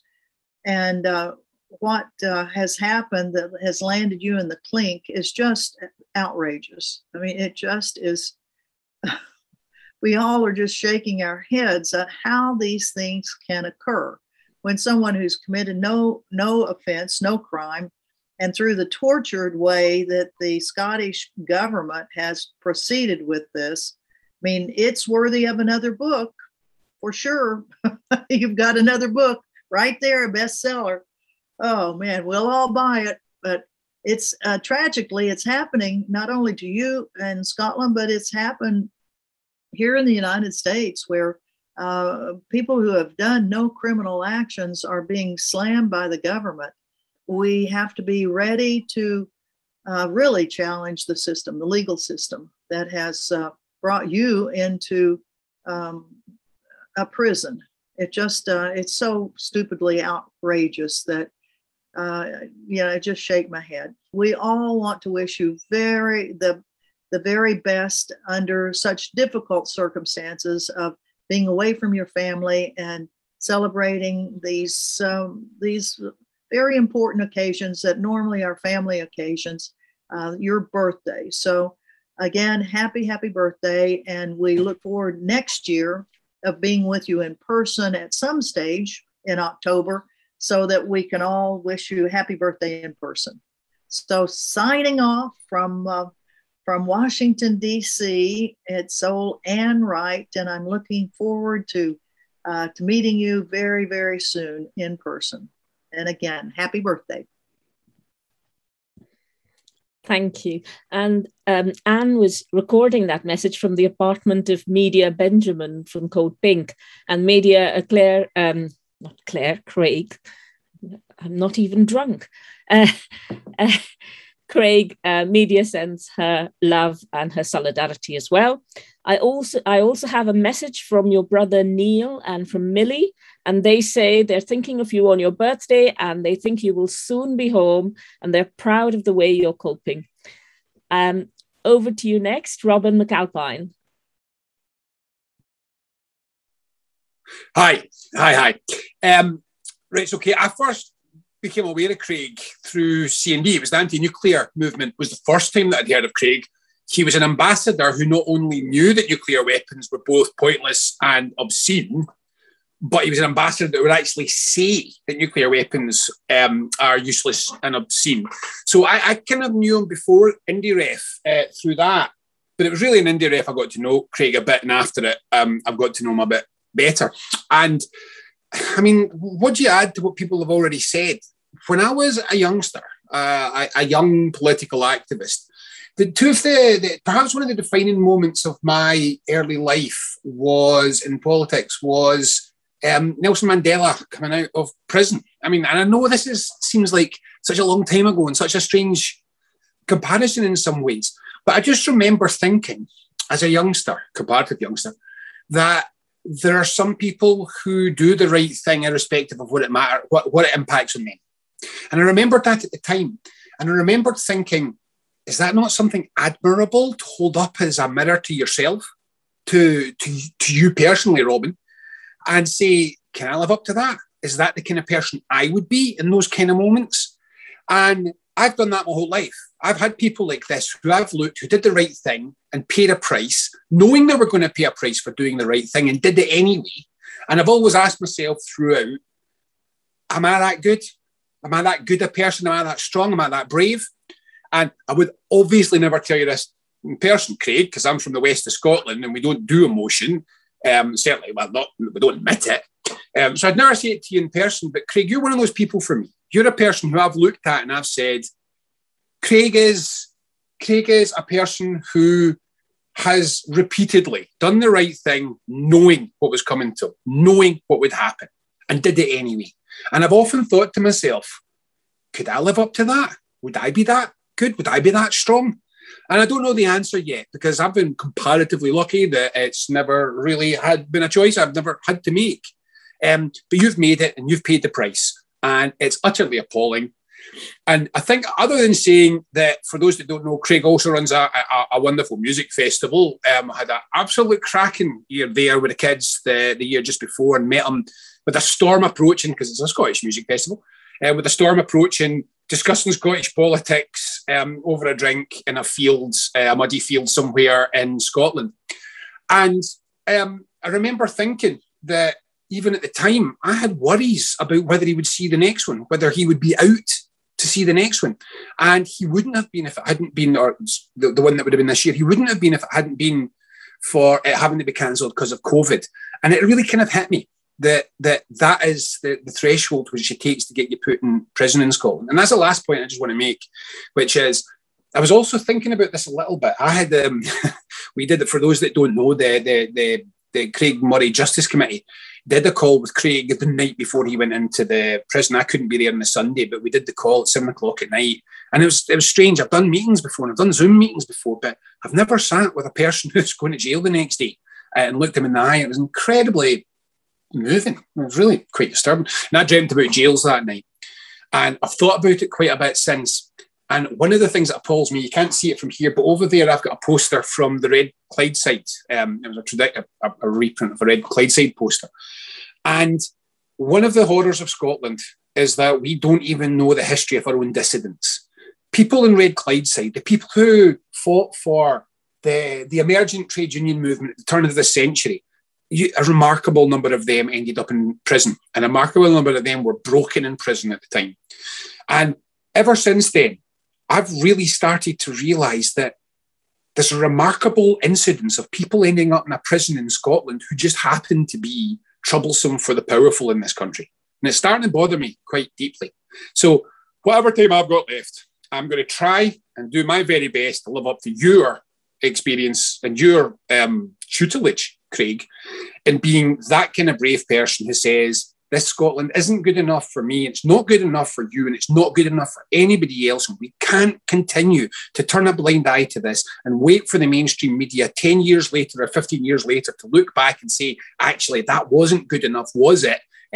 Put that in the filings for we can't let this happen again, while the same thing is happening right now in Scotland. So, I mean, bear up. When you get this, I hope it's cheered you up, because there's been a few nice things said about you today. I'm taking the kids down to Granny's for their tea, so I'll not join you for a drink just now, but I'll maybe have a wee whiskey later on. Wish you all the very best, Craig. You are genuinely an inspiration to me. Don't tell anyone I said that, and I'll see you when you get out. Thank you, Robin. Ian Orr, are you here, and are you able to unmute yourself and speak? And after Ian, just to warn the next person along, Alexander Mercouris, you're next.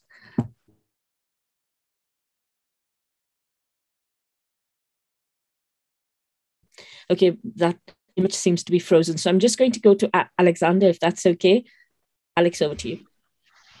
Well, thank you very much, Deepa, and thank you for bringing us all together. Well, lots of people have said things about Craig. There's been wonderful journalists here, great journalists, great whistleblowers, intelligence people, worked in the intelligence world, people who've also been, let's say it, people who've spoken truth to power. Say a few words and greetings to first.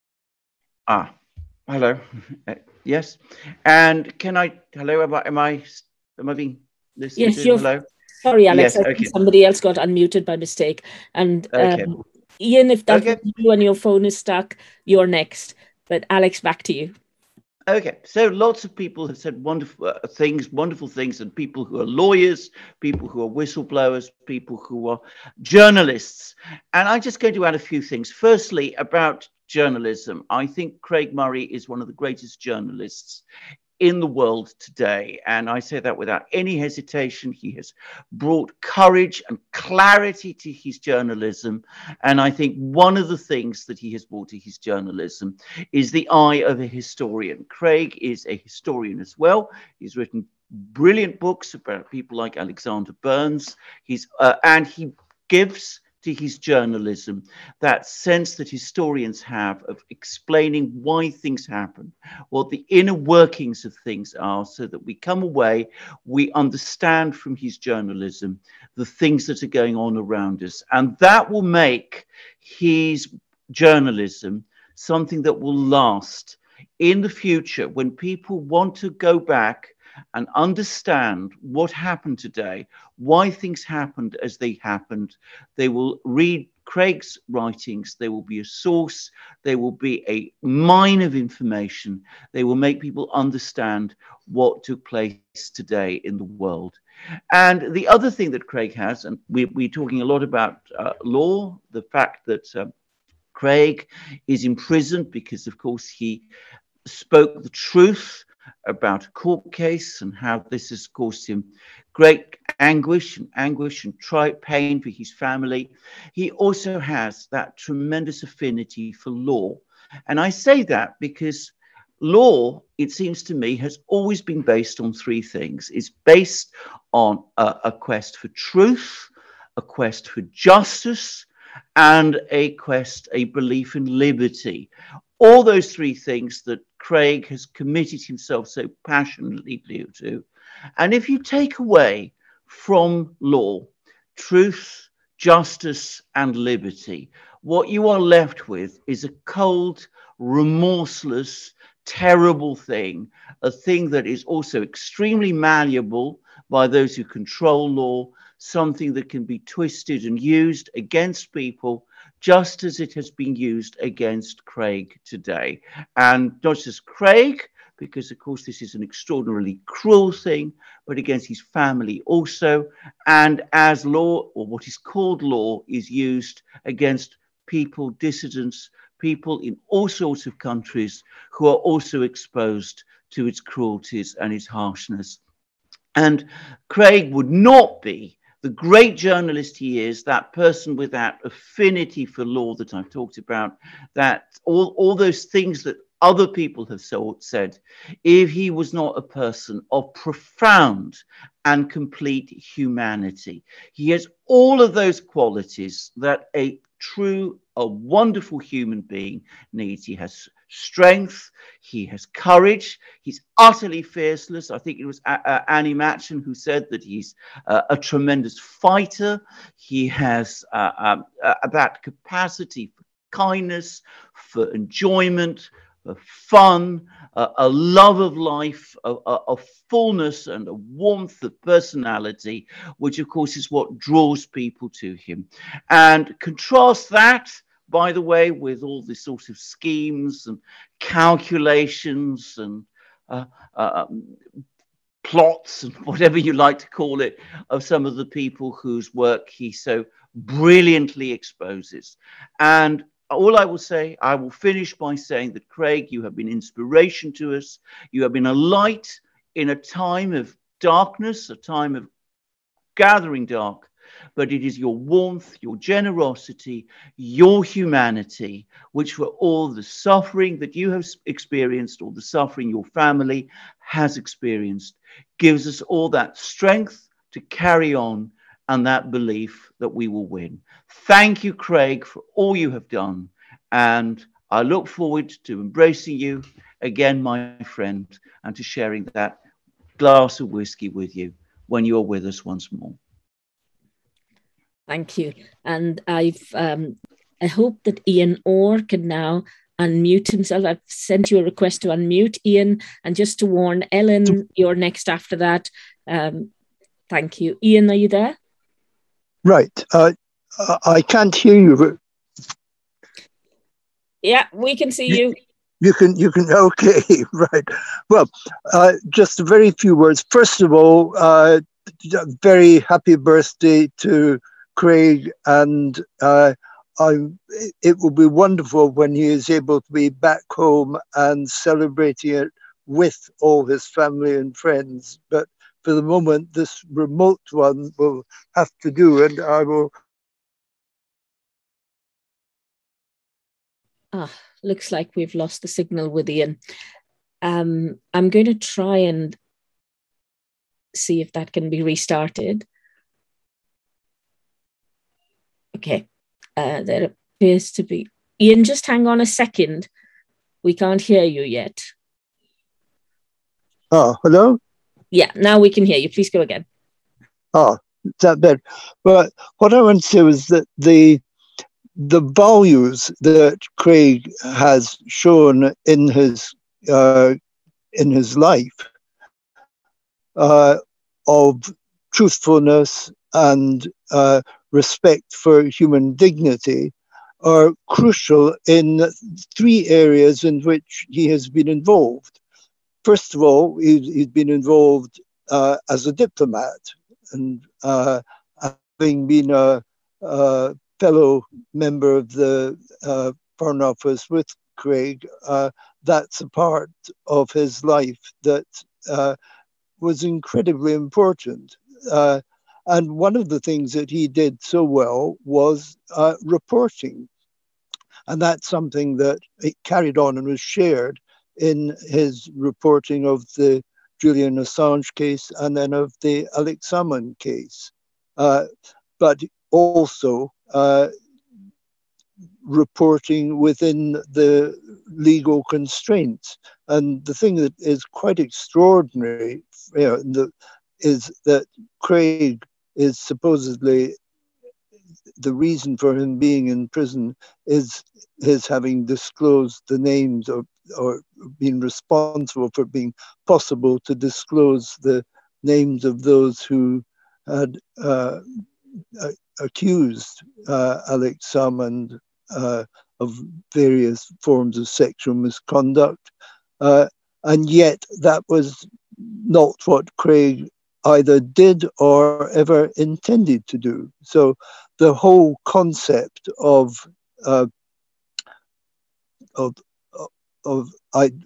jigsaw identification has got no solid basis in law.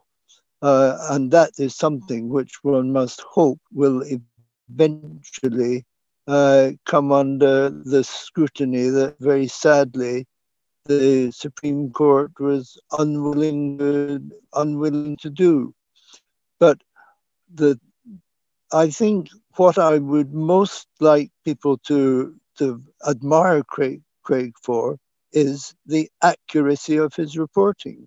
That was very evident from his time in Uzbekistan, and he did, he came on sort of human rights abuses in Uzbekistan, which couldn't be ignored, and he didn't.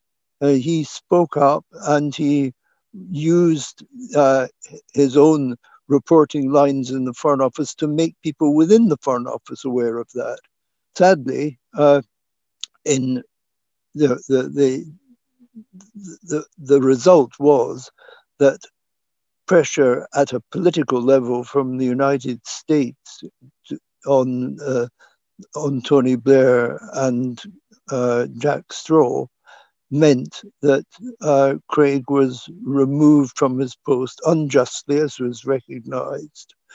Of the various contributions that I've greatly enjoyed hearing today, Annie's one reminded me, of course, of, because I had known Craig because I was had a posting in Ghana and Craig then succeeded me as Deputy High Commissioner there. But after he had sort of parted from the Foreign Office and left, he, of course, used part of the money that he'd been awarded for the way in which he'd been mistreated to campaign against Jack Straw in the election in Blackburn. And I think those of us who know Craig from them will remember with great fondness the XR-made vehicle that drove up and down the hills of Blackburn, saying, saying to Jack Straw on the track, Jack, don't come back.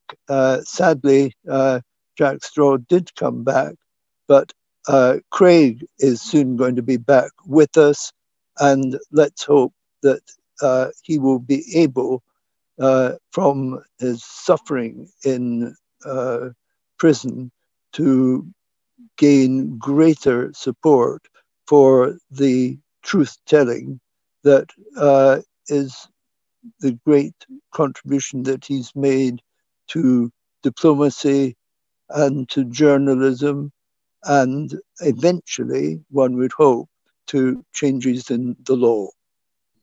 Happy birthday, Craig.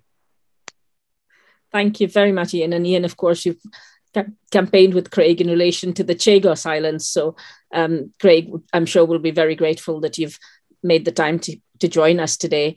I'm now going to request Ellen Dalzell, who is the campaign coordinator for the Craig Murray Justice Campaign, and who's done a huge amount of work in the background, getting Craig's case in front of everybody and making sure that people understand what this case is really about. Ellen, could you tell us a little bit, firstly, a birthday message for Craig, and also a little bit about the campaign to all those people who are listening? This event is being shown just to thank again Consortium News, Action for Assange, and Anonymous Bites Back, who are all live streaming, as are some other groups whom I will mention as we go along. Ellen, over to you. Hello, everyone, and happy birthday, Craig. In the last week, I have taken receipt of a lot of birthday cards for you, and apparently there is not a single person who wants to send just a normal birthday card to Craig Murray. That just doesn't happen. The very first card that I read this week had me in tears within a couple of seconds, and that was Cameron's birthday card to his dad. So I have gotten to know you, Craig, actually just through the campaign. But before I go into detail on that, I think I would like to say that even if it wasn't for the campaign, I would have been a a sadder person and a less enriched person if I hadn't met you and your family and friends and all the people that have gotten involved in this campaign. It's been an incredible, exhausting, exhilarating, and enraging time that we have spent together so far. And I know that we're on the way to achieve something that means as much to us personally and as much to you as the person affected and currently in prison. But if we don't fight this campaign, you are not going to be the last person imprisoned for executing your job. And this could be about absolutely anybody who dares to post something in the public sphere that could be misconstrued as part of a jigsaw puzzle. And as we know, no jigsaw puzzle has just one piece. It could be identified as part of a jigsaw puzzle that you shouldn't have put out into the public sphere. Frankly, the way that this has gone down is not about Craig Murray. It's not about the Salmond case. As far as I can see, it's about human rights. It's about the freedom of press. It's about a country that in 70 years hasn't thrown anybody in jail that was a journalist and had a media contempt charge against him. And now after 70 years, Scotland is going back into that. That is not the country that I moved to and that I'm proud to be part of, that I'm proud to be campaigning for. And it's not the people that I hope to represent. And that is why it matters that we think of this campaign and think of the time of Craig in prison as a catalyst, but by no means the end of this stretch. We are going to continue to campaign for freedom of press, for the release of journalists from prison, and for proper laws that represent Scotland and the UK, because we can't make a mistake about this. This ruling is a precedent reset for the entirety of the UK. This isn't just about Scotland. It is about the UK as a whole, and the UK in an international context, I'm sure is already under enough pressure to maintain any sort of respect from its peers. But violations against human laws are not the kind of thing that gains you that respect. This is a matter that should not have been rejected to be heard at the Supreme Court in London either. And we are going to take this campaign all the way to the European Court of Human Rights. And let's see how we get there. I'm really pleased that this campaign is coming together. And I am feeling a little bit better for the fact that we were all able to come together, even while you're not here, and enjoy a little tipple and, let you know what this means to us, but also to the wider world. For anybody who has not had the opportunity to speak to Craig or to read letters from him or see him in person in prison, all I can say is that on a personal basis, I am awed that somebody who had so many difficulties thrown at him in life manages to go to prison for 4 months and sits in prison and doesn't have a victim mentality, but is starting to experience and look and connect to the people and the experiences around him in a way that is so typical for Craig Murray. Somebody with integrity doesn't lose it in hard times. That's when integrity shines, and that is what I admire. So happy birthday, Craig. I can't wait to see you out in a couple of weeks, and then we'll celebrate together. Thank you, Ellen. I'd now like to go across the pond again to Randy Credico. Randy, are you here? And if you are, if you could please unmute yourself. I'm going to try and promote you to panelist again. I think there has been an issue with your connection, so you might have been moved back. So if you can accept that request, Randy, and then hopefully we should be able to see and hear you. Okay. Great. Randy's in the room now. Randy, you'll need to unmute yourself and switch on your camera because we can't quite see you yet. The mic, there's the video. How's that? Can you hear me? We can hear you, but we can't see you. Oh, well, that might be a good thing. No. Now we can see you. Go for it. Over to you. Okay. Thank you very much. Sorry, I was listening the whole time, and it's great. I don't know how I can follow Ellen. I got to hear Ellen speak, and I didn't get to hear anybody else. I heard Hugh Kerr, who I met back 4 years ago at a wonderful shindig we had at Craig and Nadira's apartment, their old flat. One of the greatest nights I've had in my lifetime. But, you know, Craig is that's the kind of guy Craig is. Craig he's a raconteur. He's a guy that is just a great conversationalist. He's brilliant.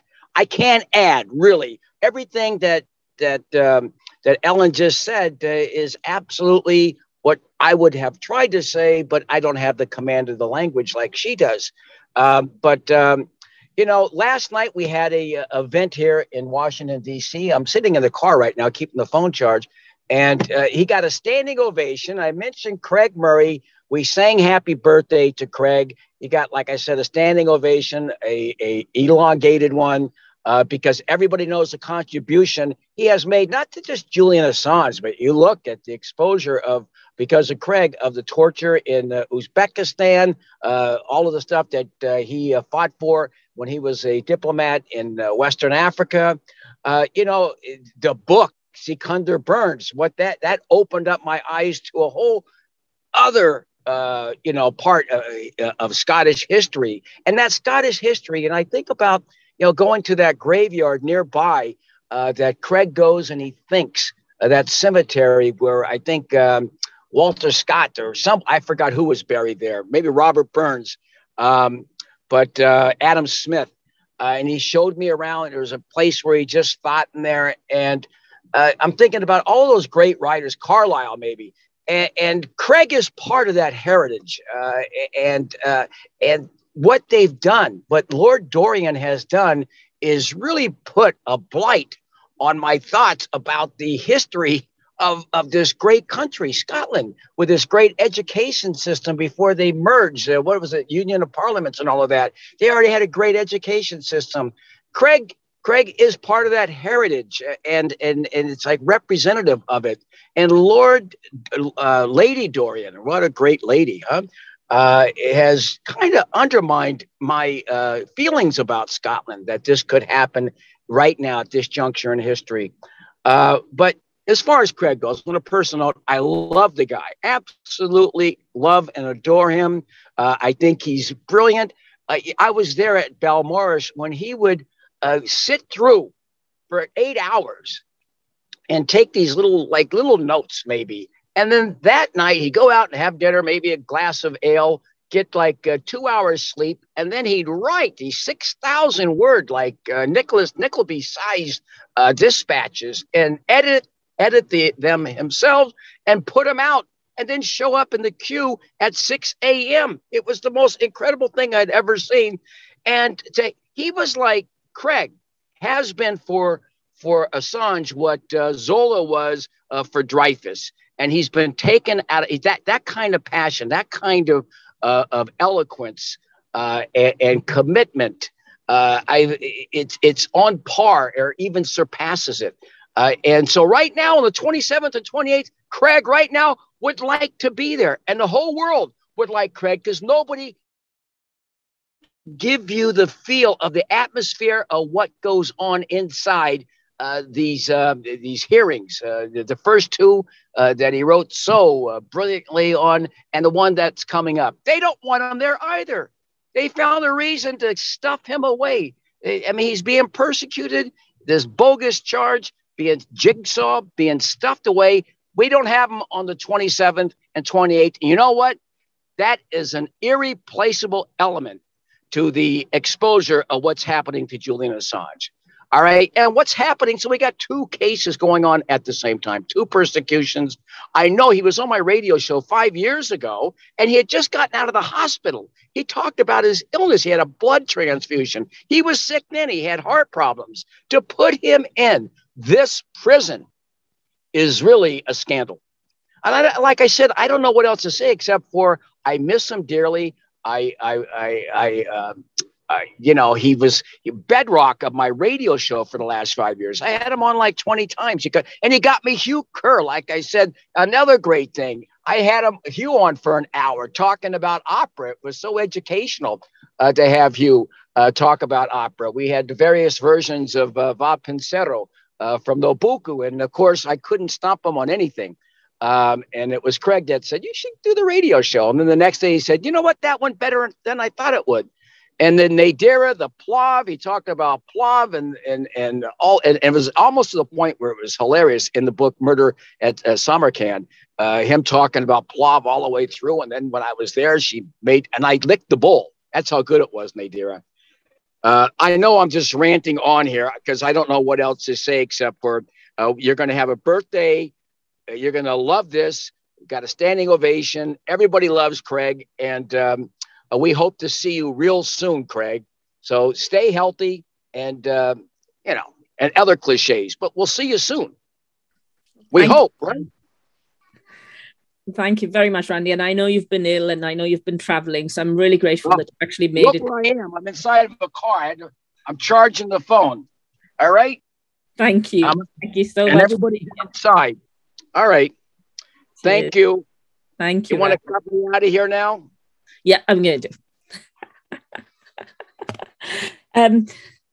I'd just like to quickly invite to say that it was both David Hume and Adam Smith. Mark Hurst has posted that, and so is Ian Munro, who are in that cemetery. And I think we have next a message from John Shipton, Julian Assange's father. And we have only 3 or 4 messages, and then we'll go on to singing Happy Birthday for Craig. So Elsa, Ian Munro, Donnie Blair, you're on notice, as is Elizabeth Murray, who, if she's here, could speak live. But over now to Donnie online.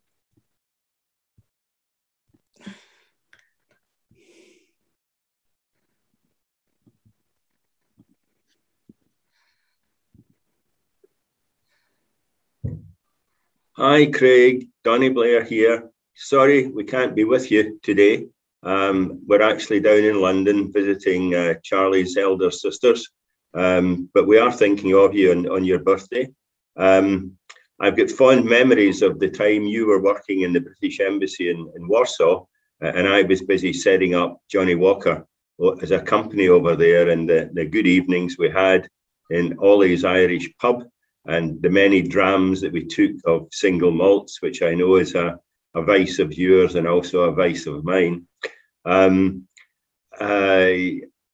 particularly interested in the situation that you're in, not only because there's always a natural tendency to do a kind of David and Goliath thing, and unfortunately you happen to be David and Goliath happens to be the Scottish judicial system. For many years now, I've had worries that things were not right as regards the judicial system in Scotland. It seems to be run by a relatively small cabal of Edinburgh-based people who have got very little knowledge of the outside world, and even the world south of Hadrian's Wall. So I do consider your case as perhaps something that is an indicator, a quite clear indicator of what is wrong with the legal system in Scotland. But that's a subject for another day when we can sit down together and have a few drams. That's all I can really think of saying other than formally wishing you a happy birthday. I try to stay in touch with Nadira and Cameron and Oscar, and I think everything's going okay in that direction. And I look forward to having a wonderful evening with you on the day that you're released from the pokey. Best wishes, Craig, and have a happy birthday. Thank you. And now over to Elsa. And I also neglected to say there's a small contribution again from Emily, just to warn you towards the end. And also, I believe Celia's message has not yet been played. It was a very lovely message from Celia, so I'm really looking forward to playing it. Over to you, Elsa. Thank you. Craig, we've never met. The story as to why I joined the Craig Murray Justice Committee is a deeply personal one. I first came across you when I was a corporate lawyer dusting down the company's whistleblowing policy. You at the time were whistleblowing, giving evidence in the UK Parliament about US and UK state-sponsored torture in Uzbekistan. You're also responsible, bizarrely enough, for me discovering the identity of my biological father, Ron, a Native American US Navy Marine who came to Scotland with the nuclear submarines. His life ended in 2005. And from your journalism, WikiLeaks, and former intelligence and military whistleblowers, some of whom are here today, I pieced together Ron's story, the real story of the Iraq war, of missing weapons, corruption, and many unusual and unexplained deaths, all covered in the book Blood Money, which described the state-sanctioned theft of billions of dollars from Iraq's sovereign wealth fund and rerouted it to the military-industrial complex. A sovereign wealth fund denied Scotland. I know that as my real dad, my adoptive dad, Bill, was a lawyer, a politician, and a former Lord Provost of Glasgow. And he pushed for one in the 1970s. And for his trouble, he was sacked by Margaret Thatcher and as chair of the Scottish Development Agency, and he was also sacked from the Scottish Oil Club, deplatformed and silenced. 'Twas always thus, Craig. As you have pointed out, Scotland's oil money was instead poured into the UK financial services industry to maintain London's position as the money laundering capital of the world. When I followed my father into law, he bought me books on miscarriages of justice. His message was clear: the law can be an ass. And this lesson you beautifully underlined in your journalism of the Julian Assange trial, and again in your journalism of the trial of former First Minister Alex Salmond, and again in the trial of journalist Mark Hurst, and yet again in your own trial. In Scotland, as in other countries around the world, lawfare is being used to silence people, tie up their resources, financially cripple them, and ruin their public reputations. Your honest journalism on the global assault on freedom of speech is why you're in prison. It's why politicians like Neil Hanvey and Kenny MacAskill have on 8 occasions in the past 2 years used their parliamentary privilege to shine a light on Scotland's legal system, highlighting your incarceration for a crime that, if it is a crime at all, was committed by other people. But thanks to you, ordinary people like me know the truth. It's why when you were banned from the press gallery at the Julian Assange trial, people queued through the night, and they did so that they could give their place to you in the public gallery in the morning. It's why people are celebrating outside Saughton Prison today. So today I represent the people you have never met, but whose lives you've nonetheless deeply affected. And on behalf of those people, happy birthday, Craig, and Slán Siva. That was really touching. Thank you, Elsa. Thank you so much, Elsa. Beautiful. Our next speaker is Professor Ian Munro. Ian is a professor at the University of Newcastle and has hosted Craig at Newcastle at a whistleblowers event. Ian, over to you. Thanks very much, Deepa. Yeah, well, Craig is a fantastic human being, as we all know, and phenomenally intelligent and a highly cultivated man, as well as being a man of great integrity. But I just want to say something very quickly about his generosity of spirit. The day before he went to prison, he gave a speech outside the Scottish Parliament. And that speech, he didn't talk about his own case. He talked in support of other whistleblowers. He talked in support of Daniel Hale. And that's just characteristic of his approach to life, is exactly this: giving voice to other people who don't have a voice. The people initially of Uzbekistan, being, a mass torture that was being undertaken by the regime there, which we were supporting at the time. But obviously his work for WikiLeaks and so much other journalism for Julian Assange and so on, and many other people have been mentioned. But it was this remarkable generosity of spirit, even as he was about to go to prison, to jail, sorry, or to prison, yeah. And other than that, of course, is one of the terrible problems of speaking truth to power. It's not only the retaliation. His whistleblowing prompted 2 parliamentary inquiries, one published in 2009 and one published in 2018. Theresa May basically stamped on, put a foot down for the 2018 inquiry. They couldn't get access to people to give evidence. And so you have people speaking truth to power, but very little happening as a result, unfortunately. And then, of course, even being marginalized and then being subsequently jailed for whatever reason, trumped up charges, as we all know. It's a terrible situation. But yeah, he's an absolutely remarkable man. Everything he puts his mind to, he does exceptionally well. I love the fact that when he publishes a book, his first book, the Nobel Prize winner Harold Pinter says this is a good book. Noam Chomsky, the people who say who talk about his work. It's just even today, the members of the former members of the intelligence community, lawyers, journalists, exceptionally brave and talented people saying this is the great man. And I'm afraid I don't have a whiskey, and I do feel slightly guilty for that. But cheers. Happy birthday, Craig. Thanks, Ian. I now have 4 Murrays, one after the other. The first is not related to Craig, and that's Elizabeth Murray, who's the American whistleblower. And then just to warn you, Emily, you're next. And then we're going to have Celia and Nadira. Okay. And this is Elizabeth.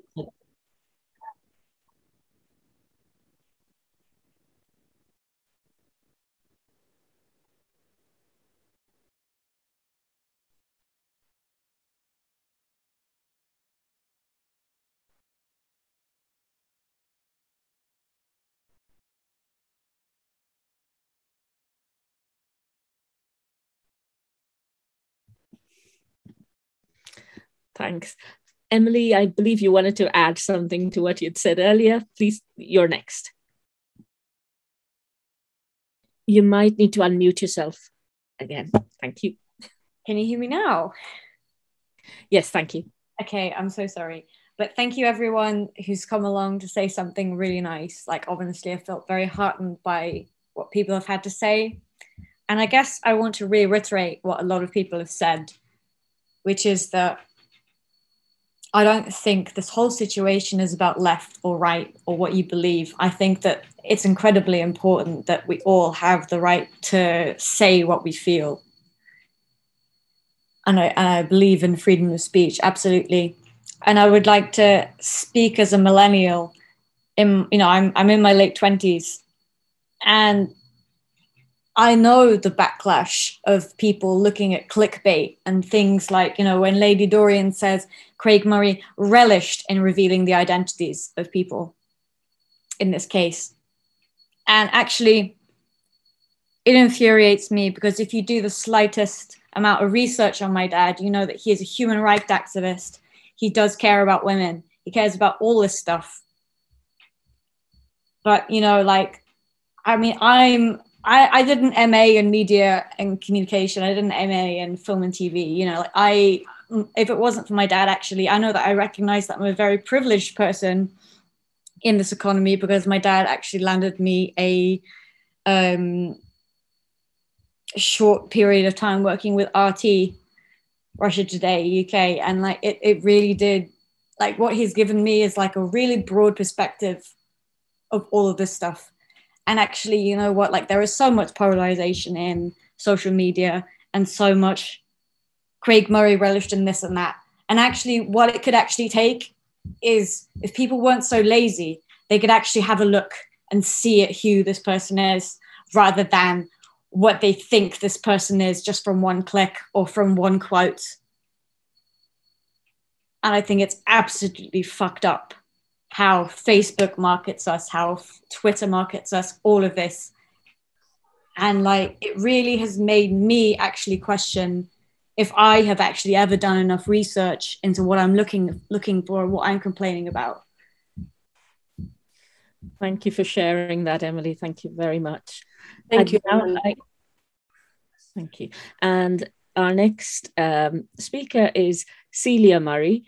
Celia is here, but she's pre-recorded her interview, so I'm hoping that Celia and Howard, who is one of Craig's friends from university, who are going to speak next, will be visible now to you. Sorry, just bear with me 1 second.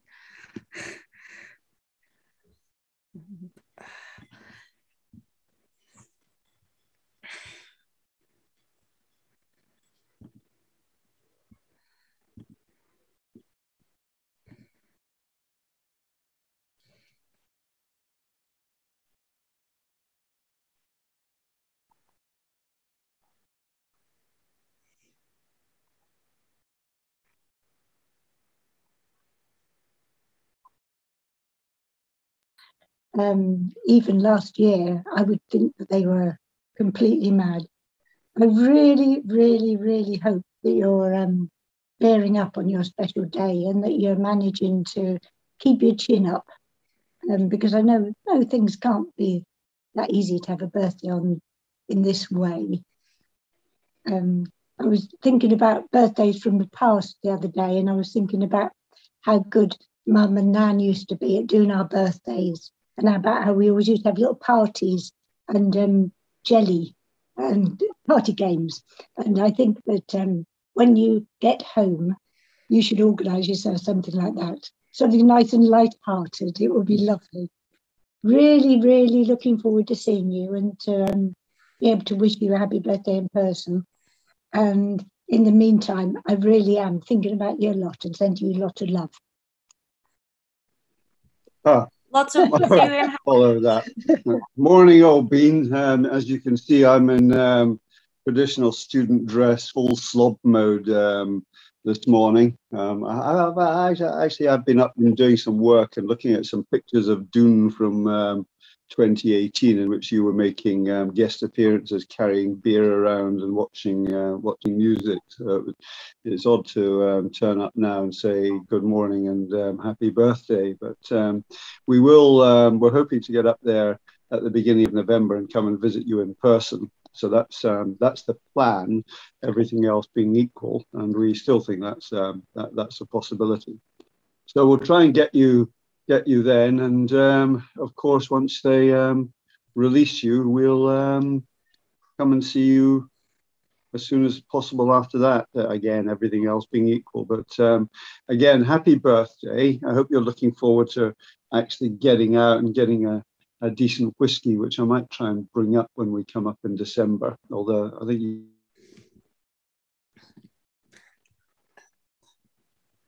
So thank you to Celia and Howard for that. Howard also told me an excellent story about Craig falling asleep, or rather pretending to fall asleep while they were at university by laying across 4 benches and closing his eyes and saying, "Wake me up when the lecturer says something funny." So Craig's always been a bit of a troublemaker, and I'd like to invite Nadira to... I don't know if the birthday cake, which was supposed to have arrived at your end, has arrived. If we can sing happy birthday together, I'm going to try and allow everybody who's in the audience to join in as well.